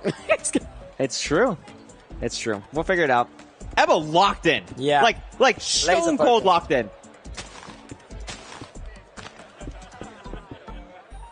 Looks like we're hearing an unprecedented bug from CBK. Cannot click into his inventory, which, again, I have been speedrunning for a long time. I've never heard of that. I've never heard of that. That is some weird tomfoolery. Do you think, here's my question, Tubbo, can we blame CPK? I think we can. You think he's done the Super TF keyboard strategy? I actually haven't seen this. That's a little chicken. A pretty little guy. I think he's over there. Maybe he tried to sabotage Evbo and accidentally sabotaged himself. Oh. That could happen. That's a classic. Could happen. But Evbo locked in. Like, that's what I'm noticing. Like, something to watch out for. I'm trying to think about how this is going to matter for later games. Like, stone cold killer. Ready to go. Oh, absolutely. Oh, that was easy. And the issue is fixed. We are going for a third restart. Wait, I love the sound effect for that. The issue got fixed and it was like the advancement sound effect for like Return to Sender. That was awesome. We are back. W production. Rigged. Guys, it's not rigged. It's fair. It's going to be fine. All CBK has to do is exactly what he did before. Yeah. And he can, because he can. If not one thing, he is consistent. Like, we gotta be honest about something. Like, CBK made top 4 of a MIDOFFS. Like, the dude is legit. He is serious. He's just our mini punching bag right now because we love him. Yeah, and also because on his walkout, he asked us to call him the oldest man here. He specifically asked for that? That was a submitted readout. Wow. That's awesome. I respect it. Oh, yeah. I respect it. Yeah. So we'll be hopping into this. Again, it will be another Desert Temple. And it's time. You know what they say, third time's the charm. Let's see Evbo versus CPK. Come on, guys. You got this. Let's see what we got here. Should be hopping in any second, and it's right now, Tubbo. Bang. We're hopping back in. Another lava pool right at the spawn. Yeah. And I think also you might be able to see gravel in that water pool next to it. we have. Oh, and there's some down there also in that river. Yeah, we got a river right next to the Desert Temple here. Gonna be nice. Down they go. Maybe one of them just stands on that pressure plate for the hell of it. I mean, it would be really funny. I mean, it could. You never know. We've You gotta seen be a couple of those in the MIDOFFS, actually. Gotta be safe. Look at how I like this camera angle. We get to see the TNT go up. Bang. This is called a high TNT here. And diamonds again. Dude. And there were multiple. Diamonds. 3 diamonds. Another diamond pickaxe. Wow. Wow. Indeed. Got a couple of good desert temples lined up. I mean, really 8 iron as well.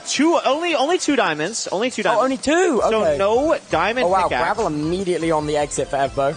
Yeah, Gonna blow I'm that up surprised straight away. CPK didn't grab this right away. Maybe he did and I missed it, but maybe he saw some gravel in a place closer to where he wants to build his portal. Maybe. And maybe there was some entities around there for some food. That is absolutely possible. Yeah, gonna have to be going back now for the gravel. I don't like this from CPK. I think Evo's line, something we talk about a lot in speedrunning, linearity. We want to have linear lines that you find for speedrunning, and I like Evo's a lot more.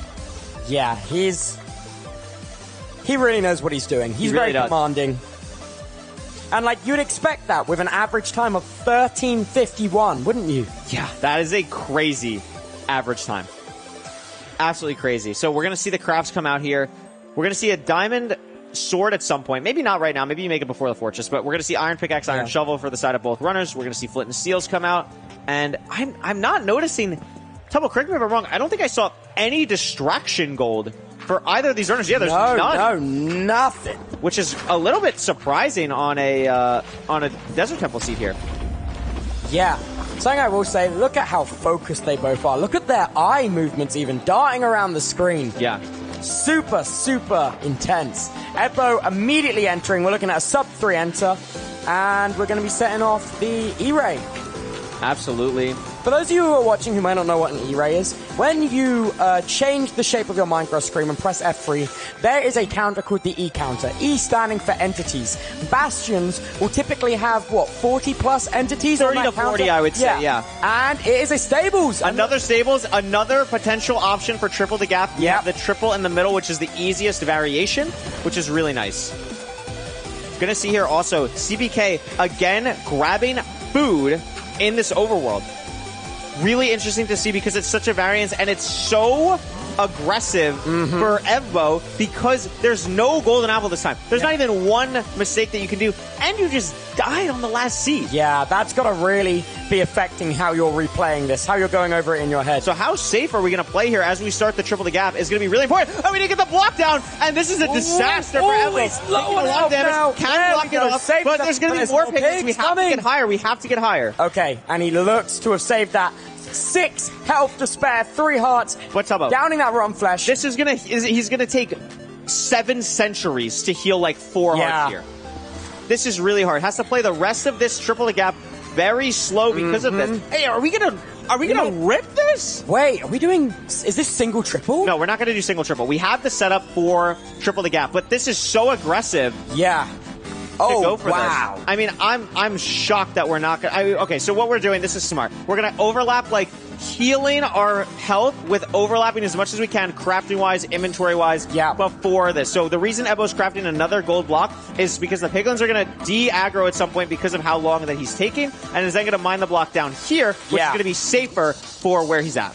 There we go, and now we're getting down to, bad gap. He really should mine the gold block. I think this is a little bit too low, but it will probably still be okay. Throwing a lot of gold, doesn't want to take any chances this time. Very nice that that's a crossbow piglin right there. This sword guy also isn't angry, which is really nice. Yeah, and especially how close he mined that gold block as well. Yeah, I'm actually quite surprised that sword piglin was not mad, especially because the crossbow guy was. But Callum made so much time back, Tubbo, and is going to be doing the triple the gap as well, and looked really strong on it on the last seed. Oh my gosh, and also look at the health and food situation. 6 cooked steak.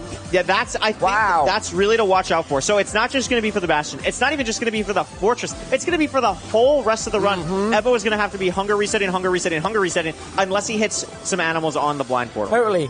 And also, if we saw just a minute there, Evbo killing a pig, so he might even lose a little bit more time on the trades as well. 1 pig down. Yeah, there's a lot of gold to get through with triple the gap, and they got a gold block from the triple. Yeah. Yes. Also, Evo getting the backup gold block, so there is going to be a lot of gold blocks to trade. Normally, you get a lot of piglins from triple the gap, but I don't know how many Evo really carried through, especially because of the late aggro. Because of trying to be really surgically done from Callum there. Did you see that? Yeah, that was now great. located the bad gap. No, we didn't open. Down. Let the pigs come. Maybe we want to do this first. Maybe we're playing it super safe, but they'll lose aggro. Yeah. I think I saw Fulham gesture his thumb. Yeah. There we go. So we're gonna punch a pig or something. Yeah. Where are the pigs though? There's 0.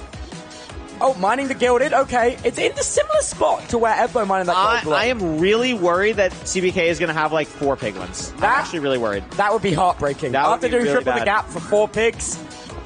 That would be just It's not looking heartbreaking. good. I'm also surprised that Evo still hasn't crafted the diamond sword. Those diamonds are just taking up space in his inventory. We're starting to see a lot more of the trades come through here, so we still need a lot more pearls. We have a good amount of fire res. Watch for the obby count. We're at 20 he's at now. 20. Perfect. Fire resing? Oh my god, I think he might be. Is he out? Yeah, I mean, we have 5 explosives. We have the TNT 7 for the explosives. bed. 7, yeah.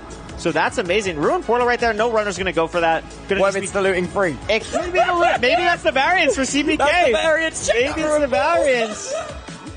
And it's going to actually see it back here. I honestly would not be surprised. I wonder CPK what's likes in that going for chest. stuff like this. What if it is, you know? There's always that little what if in you my never mind know. every time I see a ruin portal. You never know. Is CPK actually going to go for this, or are we just building out here? The Oh chest no, is he's doing, right there. Pida.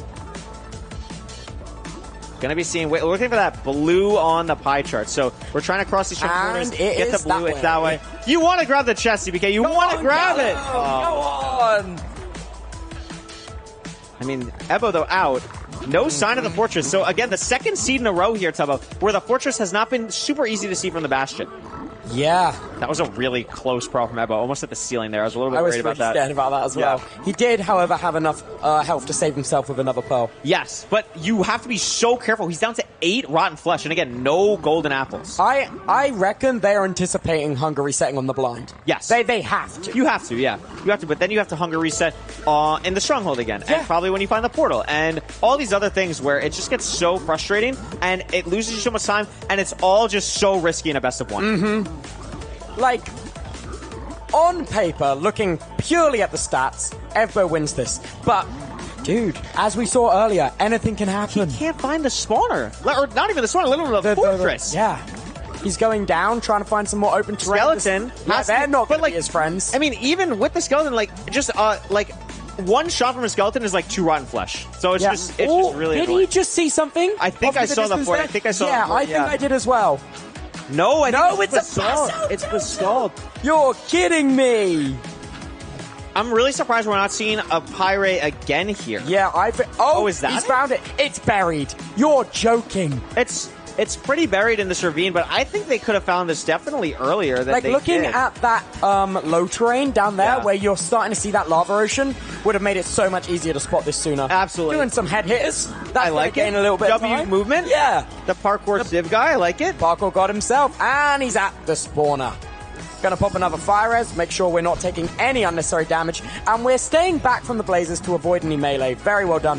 Now, setting up TNT Donut, for those of you who don't know what that is, you place a 8 ring of Netherrack around it and 4 TNT, and it blows up every block but the spawner. It is, I think, the best way to clear out the spawner. It's basically the best way to clear out the spawner, yeah. And really, we're really doing good. a little bit of plumbing. Wait, what was in the chest? I missed it! He opened the chest and I missed it. We were too focused on the donut. I don't think it was anything crazy because I think we... I heard a sigh behind us, so... Yeah, nothing Potentially too not amazing. But Evo just getting into fire now. Mm-hmm. I mean, it's really, really ahead here still, but again, anything can happen. The food situation is a serious problem, so that is something to really watch out for. But so many explosives on the side of Evo, it's going to be really nice. doubling back now, trying to find some different I think this terrain is way better. Really. This, I think you're going to be able to see the fort pretty easily. I think. Oh, actually, I'm not sure if Ebbo followed this similar path. Actually, no. Ebbo Oh went wait, but way he's in the higher. lava.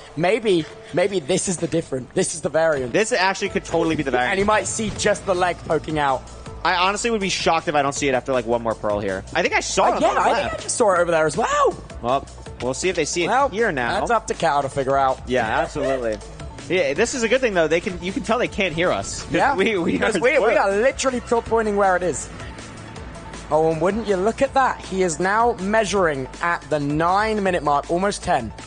Evbo with the measurement here. I don't think the blaze rates have been kind to him, though, by any means. Yeah, like 3 for maybe 8 so far. Whoa, really hard to get the eye measurement here for Evbo. Flicked off of it. Raw input off, just double checking. What are we seeing here? That is a really skinny bit of screen. Yeah, Evbo is... Oh, the eye broke as well. Yes, so the first eye can break. The second eye will never break, but it means that Evo's going to have to get an extra rod here. Evo, notably the only runner who doesn't use tool screen, which is a very prominent program for speedrunners nowadays. So very interesting that his eye measurement is going to be slightly different from everyone's else, and it might take a little bit more time. But listen, he does have the fastest personal best on the tournament using that. He really does, which is crazy. Makes you think, how much time could he have saved from using the other one? I'm going to say not a massive amount. No, it's definitely not a massive amount, but it just can be a little bit more awkward here. And CPK, unfortunately, running into the same problems as Evbo. Yeah, he's lost in the exact same terrain that Evbo was lost in. It's going to be tough here. If he doesn't spot it in the ravine, the fortress in the ravine, he could potentially fall massively behind. And is going to lose the food advantage that he has here by purling so much around here. I mean, you say that, he still has 3 stake. Yeah, but 3 stake, I mean, it can go really quick. He's going to have the rotten flush, I'm assuming. And we're replay scanning. Yeah, I think this makes a lot of sense. So it's 10 away still, which is not great. Evbo needs 1 more rod, and he is off this spawner. Going to be tough here. A lot of Hoglins in the way for CPK as well, and Evbo. Oh my gosh, what a race! Oliver, do something! There's the rod. We are good to go. He's gone. But what's his terrain, Tubbo? How do we get out of here? Yeah, it's I think he has to go up. I think the low terrain here would be a mistake. I would, after the fortress, I think it's fine to maybe play more low terrain because you've got to get down to what, Y40? Yeah, to Y40. Blind into the stronghold. Yep, that is a really good point. These runners are going to try and get as low as possible. For that, about 53, not crazy low, but we'll probably dig down or something. But this terrain is actually really opened up for him and has like a really clean line to just kind of waltz through this, even with the low food for pearls. Look, you can see how Fulham's even feeling confused by whereabouts. It's tough. I mean, especially when you see it happen to both runners, that's how you know it's a tough seed. Yeah. You know, not just an RNG thing, just a tough one. And there's the pearl. Gonna be digging down here for the stronghold. Where is this thing, man? Fulham looking confused, trying to help his student. Evbo gonna be let's see if it hits. The stronghold here. I mean, this is sub 15 pace, a very fast time still. Oh, so fast. And he's in. Let's have a look at the preemptive. Not seeing anything great. We're really looking for maybe back there for a second. Y Yeah, shape. there we go. That Y shape is going to be really nice for going through the hidden here. And we can see here that it might end up being exactly what Evbo wants to see. He's going right to it. Right to it. And there's the hunger reset we were talking about. Absolutely. Really nicely done for Evbo here. Bang. And I always see the 0.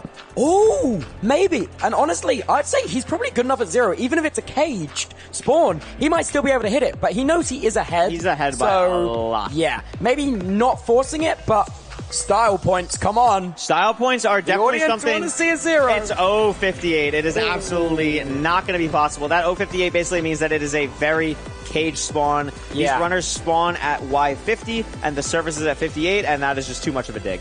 Yeah, that is crazy. So we're going to be setting up for the 1 cycle. Yes, it's going to be a 1 cycle here. He has a bow in his hotbar, looking like we're probably going to be firing off the half bow. Be no reason to not. Absolutely. I mean, the reason to not is that you're guaranteed a 3-minute perch here, I believe. Yeah. And your opponent isn't in the fortress yet, but I still think that the dragon took one for the crystal. I think it's still one of those things where you almost want to, even though it's not a 0, you still want to show off that you know how to do this. It's almost for the other opponents as well. It's stylish, bro. Yeah, absolutely. I think you're gonna hear a real word from. You can see CPK. now he's going as far back as he can between those towers, trying to get the perch to happen. Absolutely. We want to go to about Y70 here. Is that a perch? No, not Y70. He's trolling. Yeah. Z70 for Evbo is about where you want to be, but sitting back about as far as possible is good here. Oh yeah. Didn't shoot out the cage towers. Confident he can do it in 7 explosives. I mean, I'd be shocked if he couldn't. Hey, hanging around. Bouncer looked at an Enderman. Oh. Being too silly. Being too silly. Has to deal with this now. Where is the Enderman? There it is. Where's he looking? What's he doing? But now the Enderman isn't going to Bro, if that attacked him in the fountain, we're in trouble. Yeah, that's what he's trying to deal with right now. And there we go. He got it. Oh my god. Playing it safe. Playing it totally safe. Dragon's still not perched though, so he hasn't finished the first perch. No. Has the time though. This is a little bit of an awkward end island. The terrain is not that amazing here. Yeah. A little bit awkward. you know what? I've played some ranked matches with far worse entering than this. We're talking like massive gaps in front of the fountain. I'm like, what? It can get absolutely wild in this version for Especially in no reset, I'm sure. I have had times where I have pearled and I have landed at like Y2 on the Obsidian Tower. It is terrifying. Oh my god. It can get really terrifying. God. This dragon is really fireable. I think this is going to be the perch, though. Like it could be that looks very the aggressive. snap. It is going to be the snap. Ebbo very confident. Already in on the right side. Brilliant. And this looks great. 1, 2, 3. Not a clean third bed, but I think it's going to be okay. 5 and 6 explosives. There it is. Too shabby, Ebbo. Closing this out just above the 16-minute mark. Can I get a hand for Ebbo? Really nicely done. Able to lock in after everything that happened, play that seed really smoothly, and on so little food, Tubbo. Very, very impressive. Oh, yeah. 100%. Little bit hairy in the Bastion, where we almost died for a second time. Absolutely. Managed to do it. Give our round of applause for CPK as well. What an absolute legend. Really trooper. Great sport. Oh, look both at of them. these guys. Fulham and CPK. Great sports in that game. I mean, tough to find the fortress there. But really is. I really liked the game plan that Fulham and CBK went into this with. To play it safe, to bank on deaths, and it honestly almost worked out for them. It really did. It really did. Only the fortress wasn't so difficult, man. I honestly think CBK would have made up a lot of time if they got to the fort around the same time. I really thought he was going to take that low terrain when they were already so low at the lava ocean. I love the play. The decision there to go up just was the final nail in the coffin. Yeah.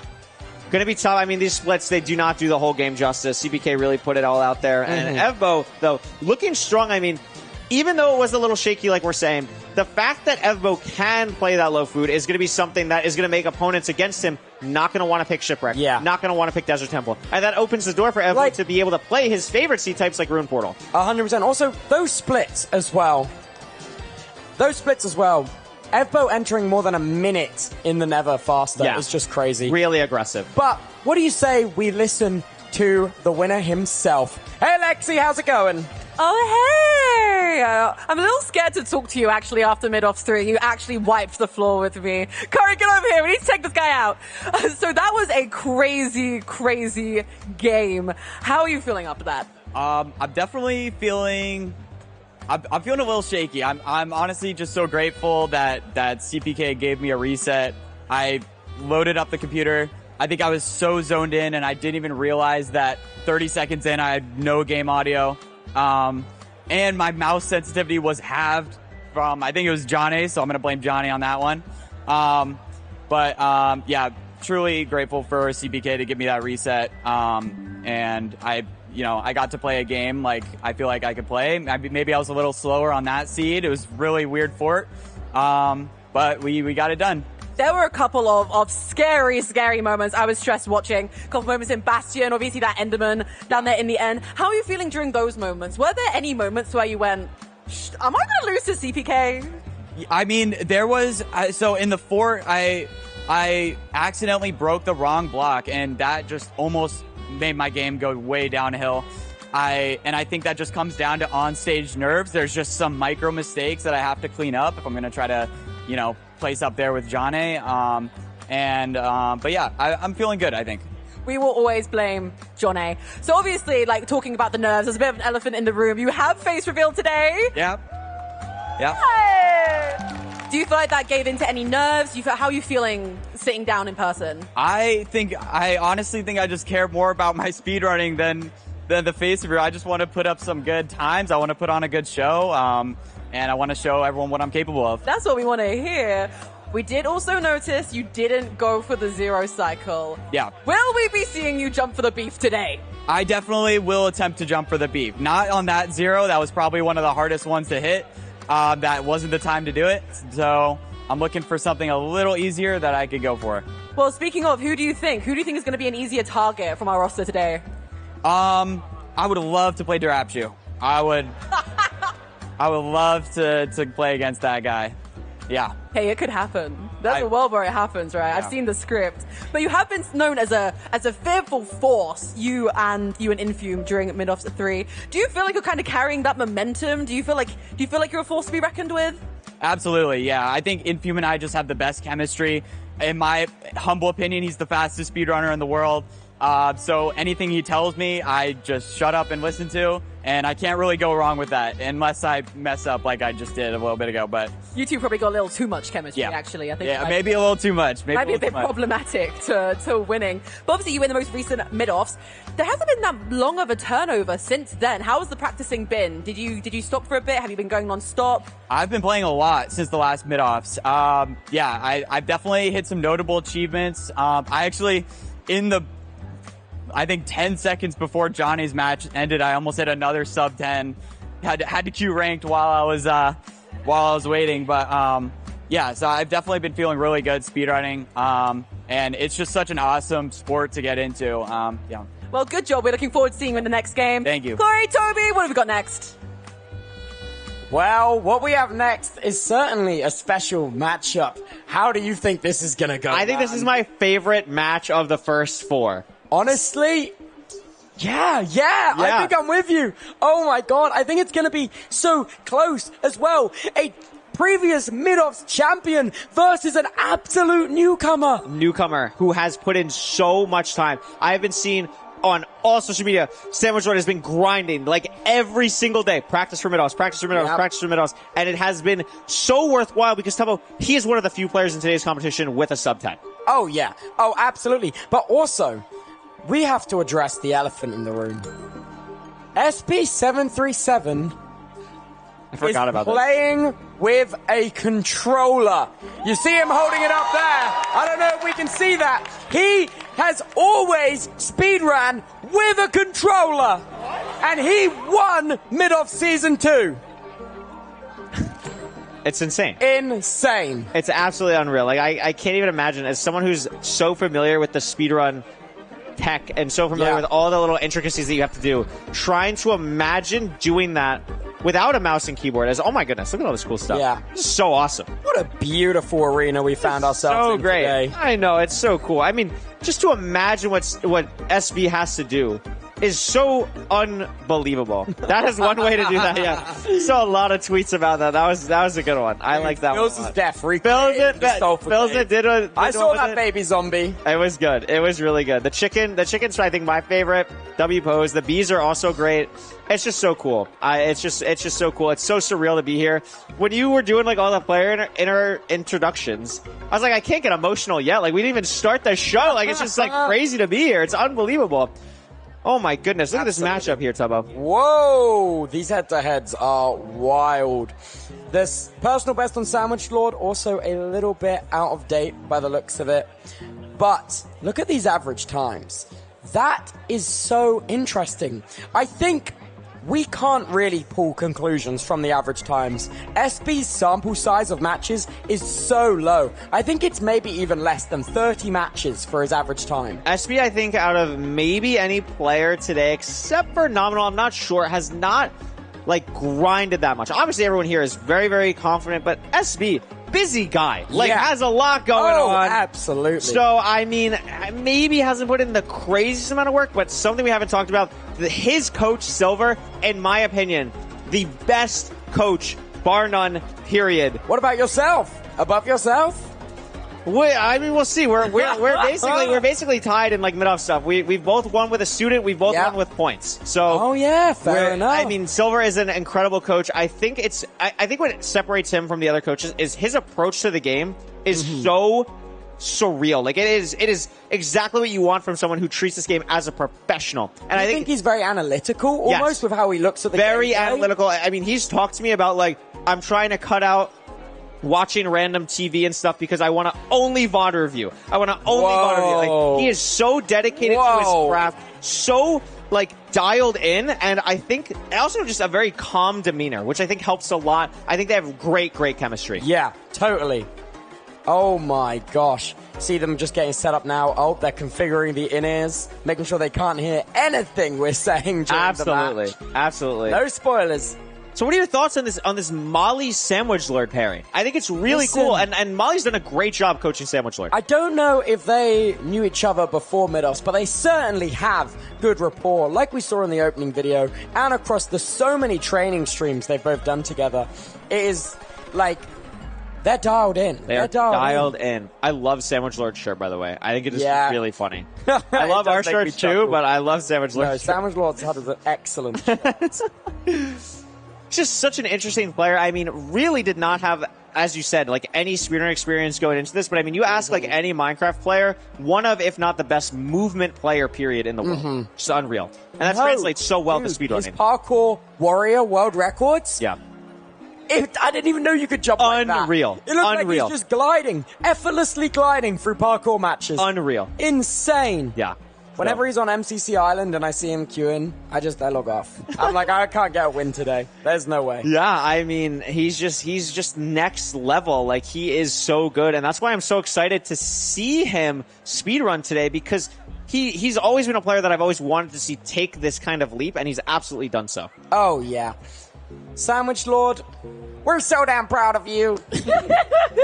I just can't get over this controller. I really can't. Like, every time like it's CPK or SB like holding it, I'm like, how do you do that? We're officially 2 games into the tournament. Why don't we have a look at how this bracket's filling out? Yeah. We're gonna see Johnny versus Evbo. Yeah. Johnny, who just got a 10:04 personal best mere minutes ago, versus Evbo, the fastest average time in the tournament. To say goodbye to either of these two players is going to be devastating. I mean, I think the bracket so far has gone how people would expect. Everyone wants to see John A versus Evbo. It's going to be a great game that we're only 2 games away from seeing. So don't go anywhere. I mean, that's going to be awesome. That's going to be so cool to see. Dude, maybe, dare I say, that John A versus Evbo match might be one of our best shots that isn't the grand final of a zero. A sub 10. No, not of a zero. I think we're going to see plenty of zeros today. Really? I think, honestly, when we're looking at Sandwich Lord, when we're looking at Max, when we're looking at John A and Evbo,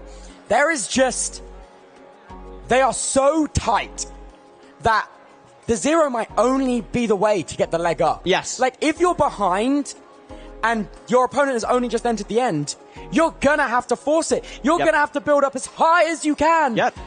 Even if it's a weird side setup, you're going to have to go for it because there's nothing you can do to save time. I mean, you're absolutely right. Like, when you're at this high level, like a lot of the coaches are, the zero cycle is basically the separator for so many people, because there's so many talented speedrunners at that like roughly same level where if you're not hitting the zero, you know your opponent's going to enter the end 5 or 10 seconds behind you and just hit it and win. So absolutely. That is something where in this John A. Evbo game is absolutely something to watch out for. And I think whoever comes out of that is going to have a lot of confidence going into the grand finals. Oh, absolutely. The winner of that game, their ego must feel fantastic. Yeah. You know what I mean? You gotta feel great. Like, also, they both play so much ranked. Yes. They play so much ranked. They play so much private room. They're maybe dedicated. more so on Johnny's side of things, because, God, it's all he does. It's all he does. It's so funny. I mean, you never would have thought that originally, but speedrunning has really gotten all these people so much closer together. Yeah. And I think, I mean, I don't know how much we talked about it, but Sandwich Lord was my pick to win MIDOFFS because... I think the newcomer comes and sweeps it all. I think he's just so... I think movement is such an underrated skill, and obviously a lot of these people have, like, experience playing Minecraft, but, like, Sandwich Lord's movement is so unparalleled where when it is going to be, like, him versus John A, him versus Evbo in the final, potentially, that is going to be a huge difference maker, and I just really respect the amount of time he's put in. And I think that has to pay off. I'd like to believe that it can pay off here today. Oh, absolutely. You know what? I really feel like this is the one match today we could do with almost an SB hand cam. You know what I mean? Like, a controller and a mouse side by side. He's using half the controller in one hand. Like, he's got a mouse with 4 million side buttons on the other. It's just insane. And I feel like I'm qualified to talk about this because I don't know if you remember, I did like 80 speedruns with one arm.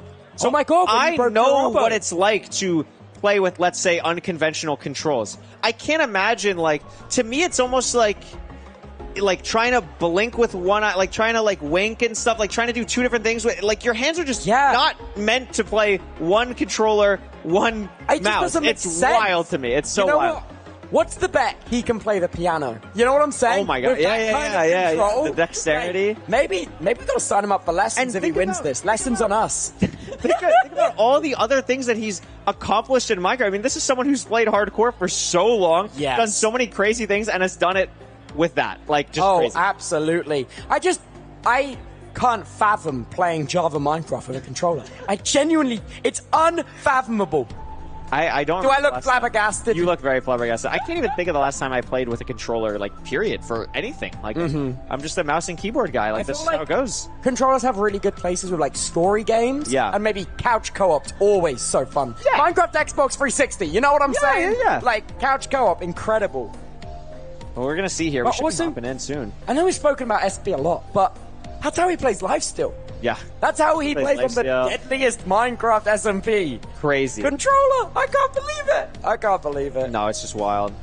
Interesting. I'd be curious. I hope Lexi gets the chance to maybe ask in the interview, like, how do you get to that point? Like, how did you just decide, like, I'm not gonna just only play controller. I'll use one hand for the mouse. Like, how did you get to that set of controls? I feel like it's got to be like growing up playing on console, like your Xbox 360, your PlayStation, maybe even Nintendo Switch. Yeah. How old is he? Probably not Nintendo Switch. But I feel like you've just got to migrate from that and then get into Java from playing on Bedrock console, Windows 10 Edition. Yeah. And then just old habits. There it is. There it is. That's the controller. I'd like to also mention, it's not even a Pro controller. It's not even an Xbox Pro controller. It looks like he also keeps it in pristine shape. Like, sometimes you see these people coming with, like, the grubbiest mouse and keyboard you've, like, ever seen in your life.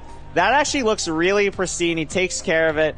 It's a man who's here today on business. He's here today to win. Maybe, or he just cleaned it before the event.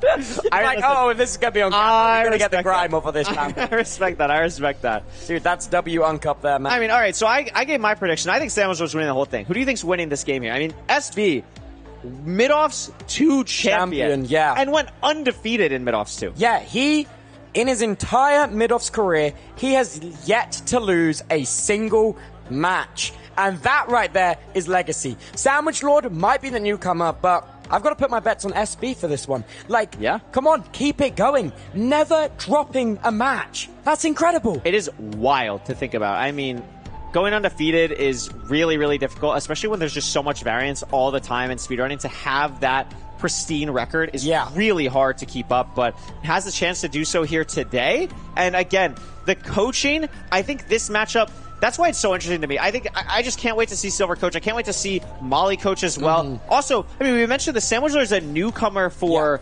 MIDOFFS. Molly's also a newcomer for MIDOFFS. Absolutely. So I think it's really interesting to see how she's going to coach. Obviously, has been around the community for a long time, has done a lot of event hosting stuff. I'm actually not exactly sure of her specific coaching experience, but obviously has done a lot with Sandwich Lord up until this point.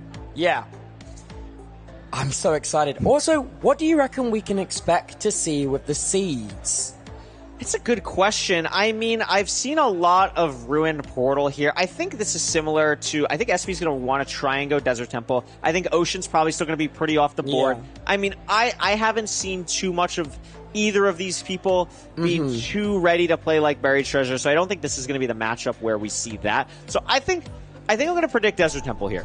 Yeah, you reckon SB only plays DT? I think we're gonna see some ocean bans early. I think Village is maybe too linear. I think Sandwich Lord's probably gonna want to ban that, and I think we're gonna end up on like DT or Ruin Portal. Do you reckon Sandwich Lord would know that SB is predominantly Desert Temple? Maybe try force that ban and maybe some VOD review from MIDOFFS 2. Yeah, that's what I'm saying. And then maybe even try to force the BT ban as well to have complete control over the selection. That could absolutely happen. I mean, there's a lot of interesting things. That's a great point. You could ban Desert Temple into Buried Treasure. Yeah. And then you're kind of with that line. I mean, like, there's so much thought process that goes into bans that you just don't think about. You might be watching and be like, oh, well, it's just the overworld. Like, that doesn't matter. There's the Nether and everything. But it all aligns. It's all about how it transfers into the next split of the speedrun.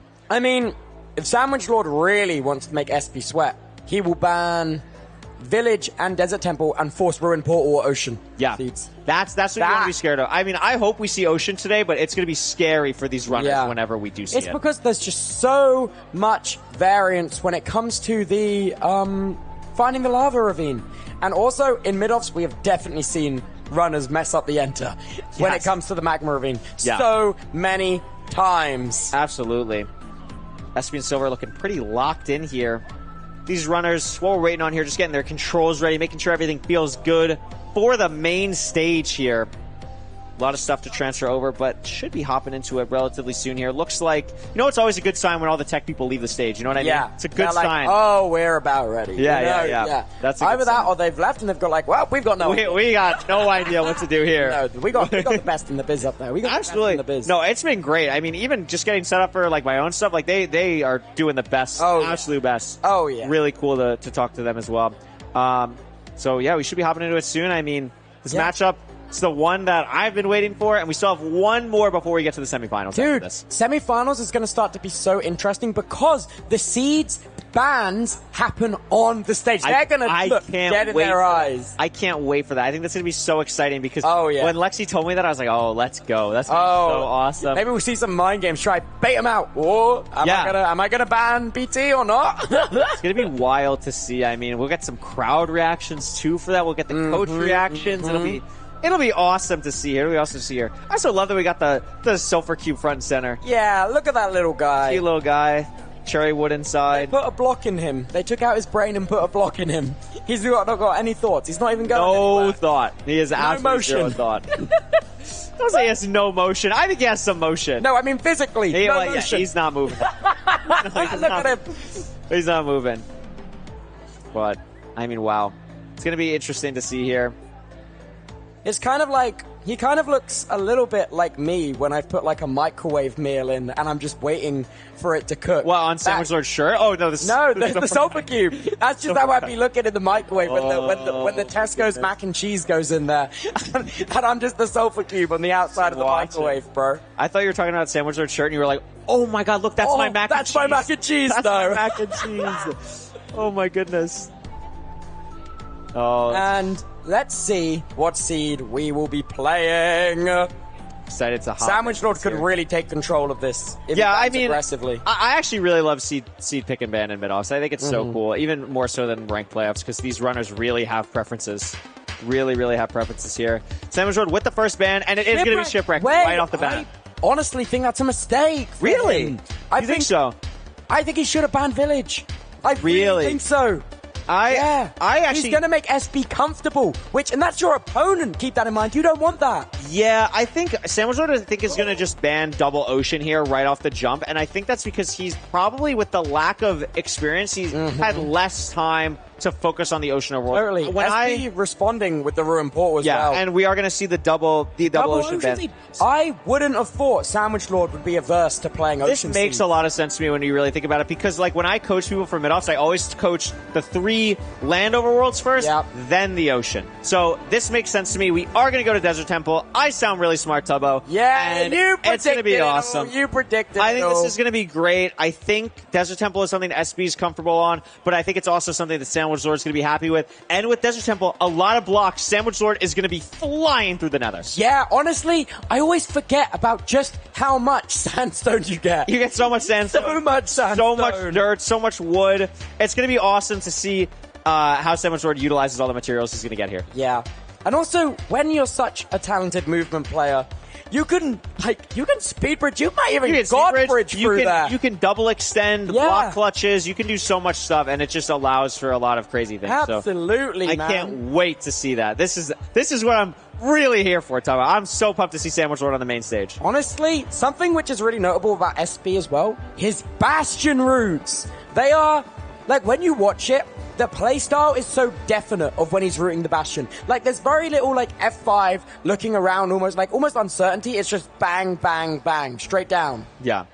I'm really interested, too, here from Silver's perspective, because Silver has coached SB for a while. They were the duo in Season 2. They were. But Silver is now watching SB with these controls. Like, we talked about it from, like, SB's angle, but, like, Silver's got to be there, like, what am I watching? Like, how do I explain what's even happening? Because as a coach, you kind of have to at least be somewhat familiar with your students' controls. Like, that matters a lot. I totally agree. But, like, hearing it's happening is one thing. Seeing it, a totally different thing. Totally different thing. It's going to be absolutely wild. Going to be wild. Yeah, we'll be getting into this match very, very shortly. You think Sandwich Lord takes it. I think FB's got tricks up his sleeves. And also, with a controller like scheme like that, you gotta, come on. there's some hype in that within itself. Oh, for sure. For sure. I mean, you gotta love that story as well. Absolutely. Because then also, like, from the other angles, like, for the competitors and the coaches, do you want to lose to the controller guy? Like, that's tough. That's tough. That's crazy. The mental might not recover from that for a while. That is tough for sure. But yeah, these runners and coaches, they look ready. They look ready to hop in soon.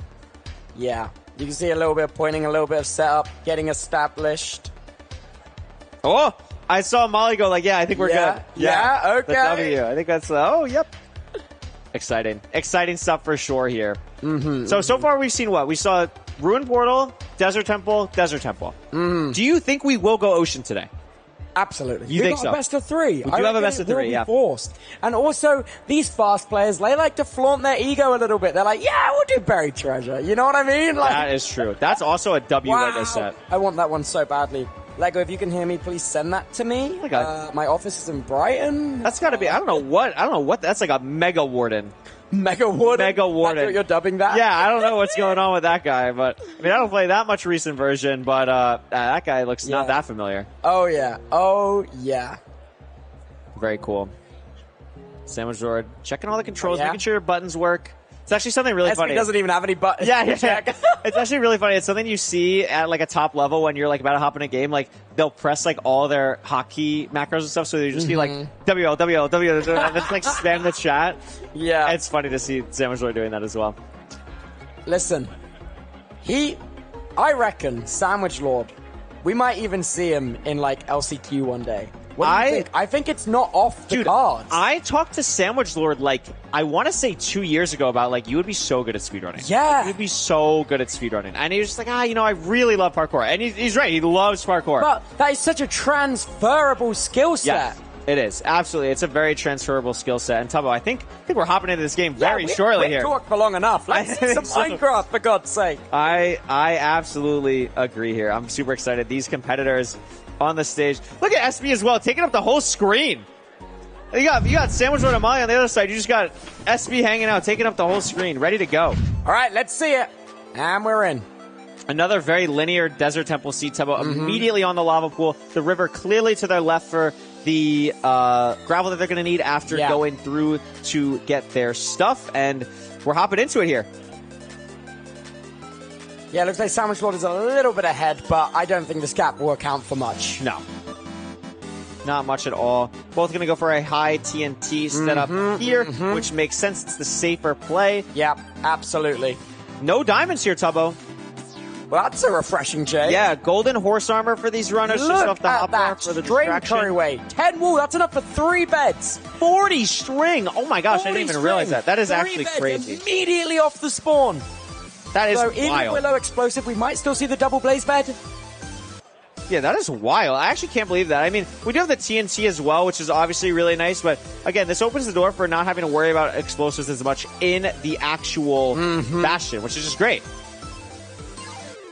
And weird spot to TNT here for gravel. Kind of awkward. Has to place the sandstone, but quite deep. Yeah, also deep. And actually really struggling to find some gravel here.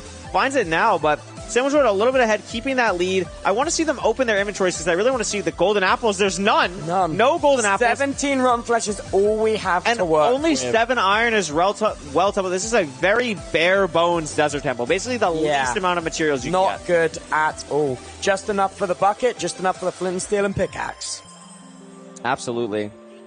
Like watching SB's gameplay, you would never imagine he's using a controller right now. No, like that's what I'm really like trying to watch out for that. Like, okay, what's like the obvious tell here? And there isn't one to me. No, there genuinely is not. I think it's because like he uses the controller for the movement. Yeah. Not necessarily the things which you would see a controller be bad at, like crafting, like head movement. Yeah. Like he looks like he just uses it for his body and macros. Absolutely. Is Sandwich Lord going to the village here? Oh, I would think that would be a mistake. I think he's fast enough to know it's a massive time loss. Like, he's got 3 pork chop. 3 pork chop. He's a man with a 13 average and a PB under 10 minutes. He should not be going to the village.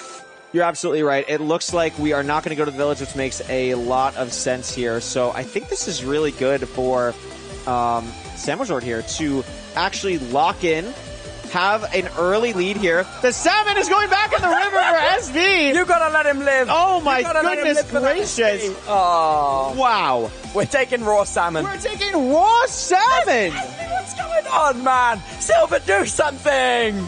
This is mid-off, Tubbo. This Nothing is mid-off. impossible. Oh Wow. my God, look at this never terrain. Watch this skeleton for Sandwich Lord. That guy is going to be a problem. Whoa. Oh, look There's at the that speed movement. bridge. Look at that movement. Look at the skeleton. And it's okay. That down it goes. Unfortunately, the skeleton is also mid. So that was a tough one there. Sandwich Lord, though, looking very comfortable. And we see this movement really coming through here. Clean movement. This is our first bridge bastion of the day. And it's a desert temple. Exactly. Oh my goodness, that's fantastic. It's a phenomenal thing. No armor, though. And going through this bottom section, very scary. And we threw it way too early. This is going to be really scary now. No distraction gold in the bottom of a buried bridge. Sandwich Lord is actually going to fully back out here. Try and get these piglins to chase him. And then try and go around another way. Oh, and go up top? Yeah, but we might even see some hoglins. Could be a hoglin. Yep, there we go. This is a little bit scary, but we should be okay. And this is where that movement, being so comfortable, really, like Sandwich Lord, he made it look so much easier than it actually was. I saw the fortress just now on SB's screen. Really? It's close? To the left of the bastion. So I'm not sure if Sandwich Lord saw that, but SB definitely saw it, or if not, Silver 100% noticed it. Absolutely. Also, something which I really want to reward there is how Sandwich Lord actually took the time after throwing the horse armor to stop, regather the thoughts, and then, whoa, he's in trouble. He's in trouble. And Sandwich Lord's dead! Not taking any time. I mean, we talk about the blocks that they have. You have to. You're above a lava. You have to. We talk about you have so many blocks from the Desert Temple. The mistake there from Sandwich Lord, not utilizing any of them to block off the piglins, the crossbow guys. That is a disaster. And SB now breaks my heart. in a prime position. Yeah. Prime position. A Twitch prime position. Look at it. W plug. That's why we get the microphones. I mean, amazing job from SB here so far. Gonna play it safe. I mean, I honestly like the TNT play here because it is just a little bit scary. It's a best of one. Like, yes, it's the correct play to TNT, but you do not want to make any mistakes. And also, something to be aware of. I don't think Sandwich Lord ever got the O Shiny advancement. So in rank, the players can see the different achievements. Right. Silver is going to be really aware of that. And even if he did see Sandwich Lord did get O Shiny, what we're going to see here is Silver's going to recognize that War Pigs, the advancement for getting the chest in a bastion, has not happened yet. Oh, and the other one as well. Frying Obsidian. Who's cutting onions. Exactly. Exactly. So that's really important here. This is the scariest part for SB. This route in the bridge bastion, a little bit scary. This is also a single section of the bridge. So it is just one buried chest. It's a little bit scary. Wait, they might hit him when they drop down. Yeah, that's what I really don't like here. Oh my goodness, that's very scary there. Very close. But Ice bucket challenge. Okay. And we see those advancements go through on Sandwich Lord's side, so Sandwich Lord knows that SB, at least for now, is not dead. Yeah. Do we see any late pigs? Yes, we do. Hi, welcome to the party. Took you long enough. Gonna be a little bit weird, but again, Tubbo taking a lot of damage. Yeah, and 12 rotten flesh. I think we blitzed through all of our good food. I don't think SB grabbed any. Oh, no, we did. We got the uncooked salmon. Aye. So we can mine the blackstone in this bastion to make a furnace to smelt the salmon for like 3 cooked cod. And then also, we do have the hoglin. Remember the hoglin? Yeah. So they can, SB and Silver can get the hoglin here. Yeah. Wow. Sandwich Lord now opting to play safer and get the food. Oh, wait, same thing. Same exact line. Exact same 3 pork chops, yeah. Same exact line. You know what? He's not that far behind. He can bring this back. And the thing to really watch out for here is SB does not have a lot of pigs. In a single bridge, he's going to be here for a long time. Yeah. Be here for a long, long time. Correct me if I'm wrong, but is Bridge guaranteed to have at least 1 triple chest? Not in rank. Not in rank. You are not guaranteed to have a triple chest. You are only guaranteed a 5 obsidian chest. I see. In all the bastions. So you're just getting that from one of the singles. But I don't know if the other side was a triple or not. I don't remember if they really checked. Because this side was exposed open entering. Like, you could see that this was a single. So sometimes even if you know one side is a single, you want to maybe just send the other side. 100%. And normally, I would recommend, especially as a beginner, that if they are both single, which it looks like they both are single, I would like going this way, doing a Donkey Kong-esque route where you take the piglets on the bridge a little bit more as a beginner here. Well, you got to bear in mind, SB already knows where the fortress is as well. Yes, that is true. So he doesn't need. Oh, you know what, Tubbo? That's why they did that side. So it's because it's closer to the fortress. Uh-huh. A great point from you. Great point. That's why they did it. I forgot about that. So Sandwich Lord is back. Sandwich Lord is back on the chalice. Oh, and a lot of piglins still chasing him. Dead now. A lot of piglins still chasing him. So that is going to be a little bit scary here. He's opting to mine it rather than blow it up this time. I like it. I like it. Yeah, it's smart. Super safe. Bro, the pigs are just out to get him. Yeah. At Bridge, especially when it's like open like this, you have a lot of things. It's really scary to manage the crossbow piglins on the top of this because obviously there's not a lot of space for him to Especially stand. not with armor as well. Each one of those crossbows is doing 2 hearts. Yeah, it can get really scary, especially with the low food, especially with eventually, I mean, Bridge at the other half of this route, once you mine the chalice, what SB did earlier, that is something where you can take a hit or two from piglins constantly, so it is just very scary. And there's the fortress. SB is fully out. I don't know if we cooked the salmon. We did. Look at that. 2 cooked salmon. So honestly, SB's in a great spending spot. the time to do that because you know 100%. You must know you're ahead. Like you said, the achievements. Well, it's just an overlap, right? Like you're waiting for the trades. You just while you're waiting for the trades, you mine the blackstone, get the salmon smelting, and you're good to go. Really like how SB's played this. Yeah, SB is also in the good part of the fort. We see a spawner. Do we see the second one? And we see some strays. Wither skeletons. See a lot of withers here. Yeah. A lot of withers here. Wither skeleton doing? Something to watch out for as well. I'm not a huge fan of SB's inventory right now, or specifically the hotbar. A little bit awkward. Why have we got spectral arrows? Spectral arrows. One block. One block. We never grabbed a lava bucket, which is kind of weird because that means we definitely didn't kill the hoglin for food. Maybe we're not a little out of practice. Yeah, we're not managing these withers that great because Soul Sand's kind of weird with it. So the hotbar, I mean, that's going to buy Sandwich some time to get back into this game. 100%. Another wither skeleton, and we get hit this time. A little bit of damage. The wither effect is going to take away the last bits of saturation we have. Yeah, really. We're going to definitely need to see a hunger reset on the blind. I'd be surprised if we don't. Do have some strays here, though. Yeah. So going to kill like 3 extra blazes here before going to the spawner. And 4 more spawn on the side. A little bit far, though. I don't know if Silver saw that. Yeah, he hasn't triggered a single blaze spawner cycle yet. Yeah. I mean, these strays for SB are really nice. Sandwich. No rods, though. No rods from any of the strays. No, and that's going to really start to add up here. I mean, actually, I really think Sandwich Lord is still very in this game. Yeah. He's also, like, he's playing so definitely. Like, look at it. Yeah. Like, he's clicking very deliberately. The hotbar is beautiful. Yeah, I mean, we're splitting the pearls. I really like that. Like, just feels good. And that's the coaching of Molly. Like I remember in my first time ever coaching MIDOFFS, you remember Jumper died on that first seed that she won Middleton.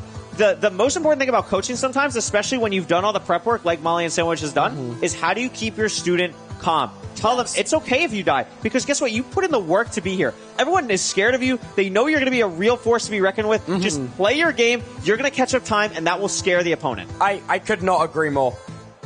And that's exactly how Sandwich is playing right now. It's great to see. Whoa! Look at this. Not blaze betting or TNT. We had TNT from the Desert Temple. TNT. This is what a huge time loss. For? I don't know. I think it's just we're not sure. We're not feeling confident. If 6 explosives, thinking maybe if 6 explosives can't do the dragon, 1 piece of TNT by the head might. I guess, but like, are we really down to 1 TNT? I mean, you can clear the spawner with 2. Maybe it's about being comfortable when you know you're ahead. But you are opening the window for the threat, which is Sandwich Lord outside your house. This is really, really concerning for SB fans here. I mean, we also misplaced. We do have 20, so it's okay. Oh, but we literally cannot misplace again.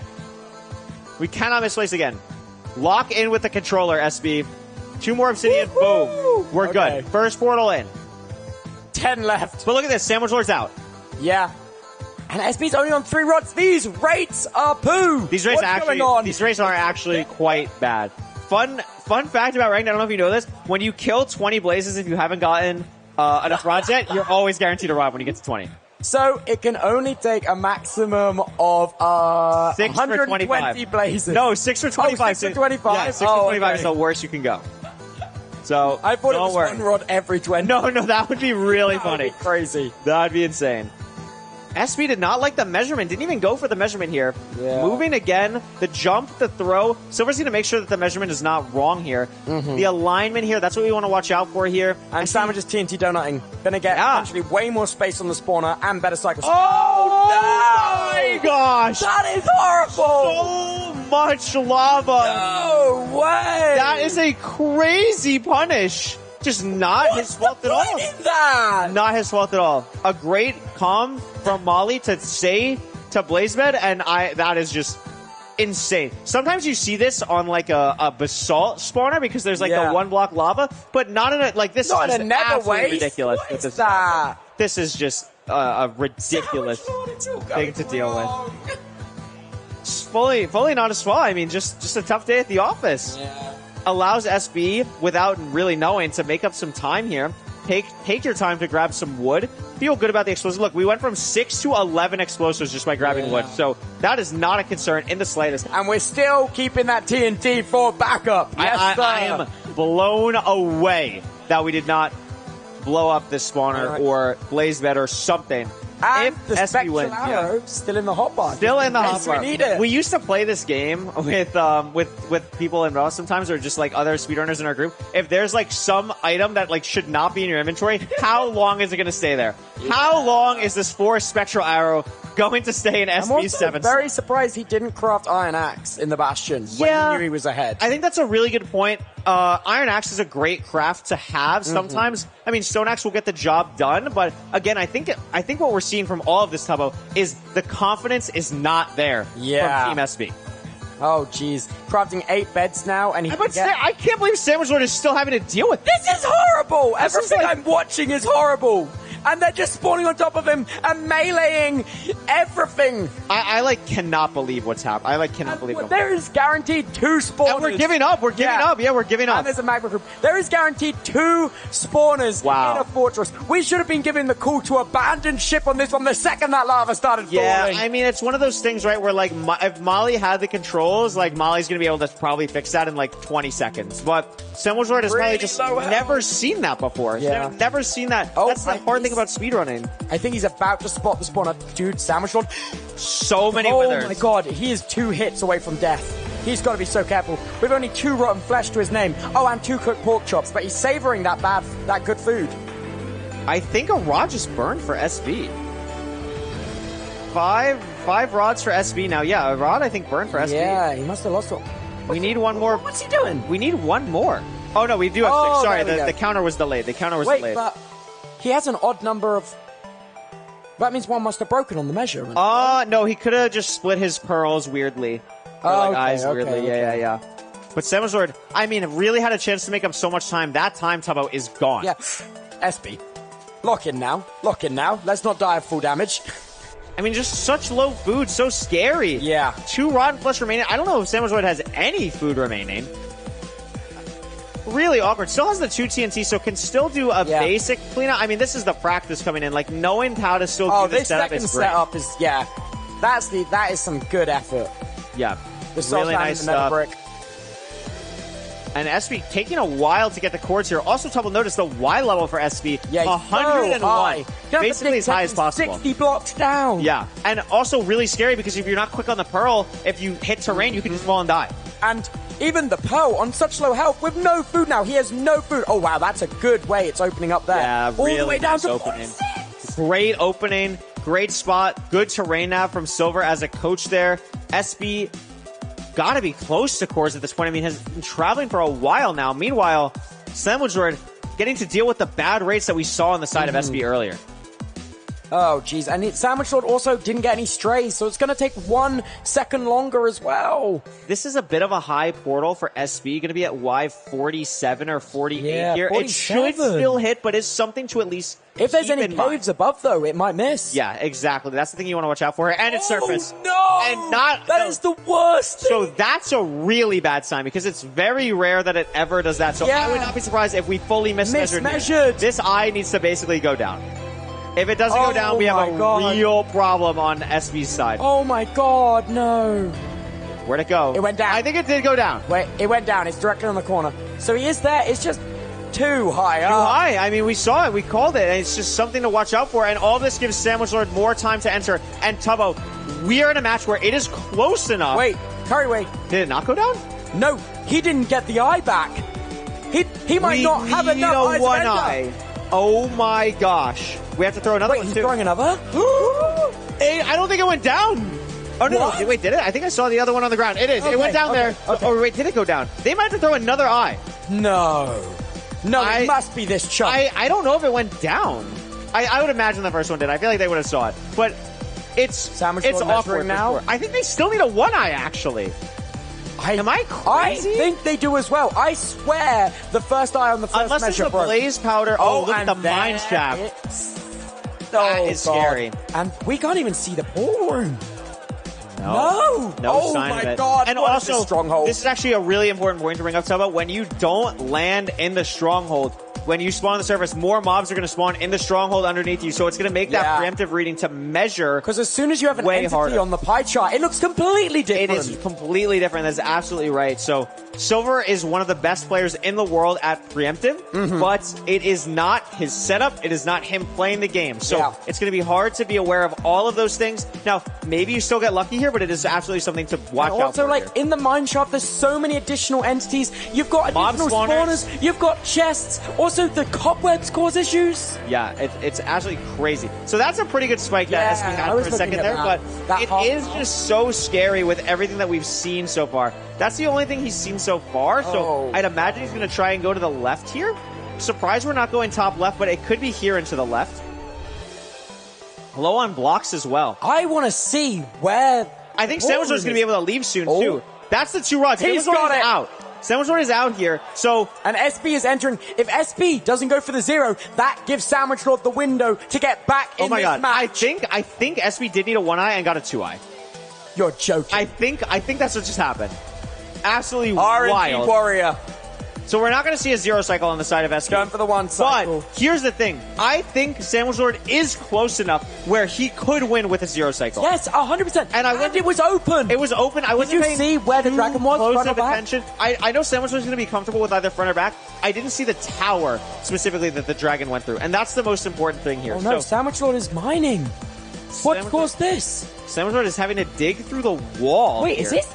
No, this can't be different strongholds. No, it's the same stronghold. It's the same stronghold. Remember, SB was 30 blocks higher than Sandwich Lord is right now. So a little bit scary, but also 2.5 hearts. If anything bad happens, not able to pearl straight down. Yeah, and also he's at Y71. He's going to have to dig down, and he can't pearl to save himself. So we're going to have to dig down like 2 by 1 here, which is really scary. Yeah. And this dragon is on a timer for SB. It could perch it any second here. And that actually looks like it might be a snap. No.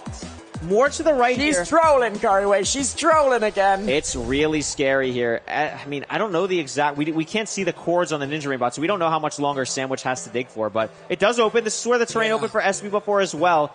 But I don't know if this is enough time for Sandwich Lord. Sandwich Lord goes down. And also, the mine shaft. It's going to cause so many issues with the preemptive. Yeah. And also, the spike wasn't, like, the good ones, you know? Another watch here for SB. I think this is going to be the snap of the dragon. There it is. We have plenty of explosives. And SB was very confident in one cycling in the original MIDOFFS that he played in. Oh, almost a bad place block there. But it does look like this is going to be a clean 1 cycle. SB will and a very nice 5-bed there. The MIDOFFS 2 champion remains undefeated. The controller warrior coming out on top. Sandwich Lord, such a good run back there, though. Yeah.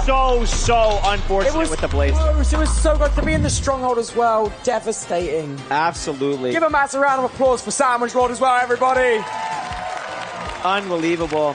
I mean, what a match. Controller Unk 1. That is just wild to imagine. And I mean, if you're SB, you got to be feeling pretty good there. Like, a lot of crazy stuff, a lot of things. You haven't maybe played as much, but now you're back into it. You have as good of a chance as anyone. Anyone can win. This is MIDOFFS. Nothing is impossible. Absolutely. Wow. What a job from Silver, I think, as well as a coach. Like, cannot be understated. I imagine he helped so much with that stronghold. Yeah. That looked so hard. Absolutely. Really, really well done there. And I mean, Tubbo, we only have one more game now before we get to the semifinal. I know. Crazy. Okay, well, Darapchu's here. Hi, Darapchu. Hi, Darapchu. Apparently you lost. And also, SB won with an 820, apparently. Wow. Well, that just makes no damn sense. That would be impressive. That would be the ranked API doing something messy. That would be very impressive. But no, I mean, those splits, like, the splits were basically, Samuel died and made up time every split going to catch up to SB, but it was just the TNT for the spawner that, like, I've never seen anything like that. That was wild. The fact he was saving the TNT is so funny to me. Oh my goodness. Maybe he thought it might have been an ocean blind, no wood on blind, causing some issues. Maybe. I mean, it's very difficult to use TNT super effectively on a one cycle. So kind of wild to see that be the case, but I mean, he's going to be moving on. He's going to be moving on here. We're going to get to see SB play again. Going to be exciting to see that.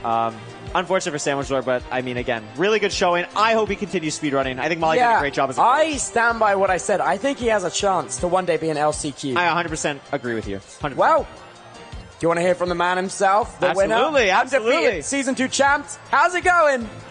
Oh my god, SB, I think we can all say I was on the edge of my seat. What? How are you feeling, first of all? Let's just get that out of the way now. I do not know how we won that.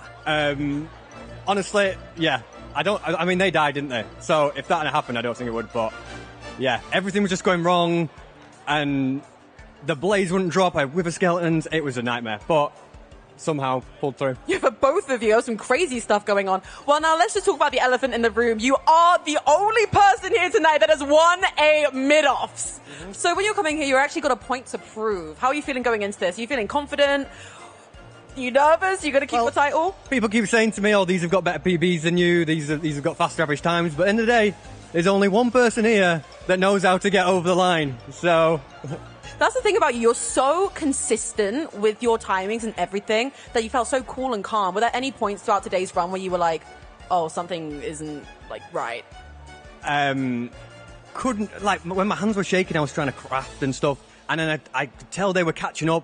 And because when I knew it was ahead, I was like, okay, I can take my time here. Then they're catching up. I'm like, oh, I don't know if we can. And then we missed the stronghold. And that was like the worst thing ever. And I was like, have we just got the wrong place? Thank goodness it was below us. But it was absolute cinema. Also, we have another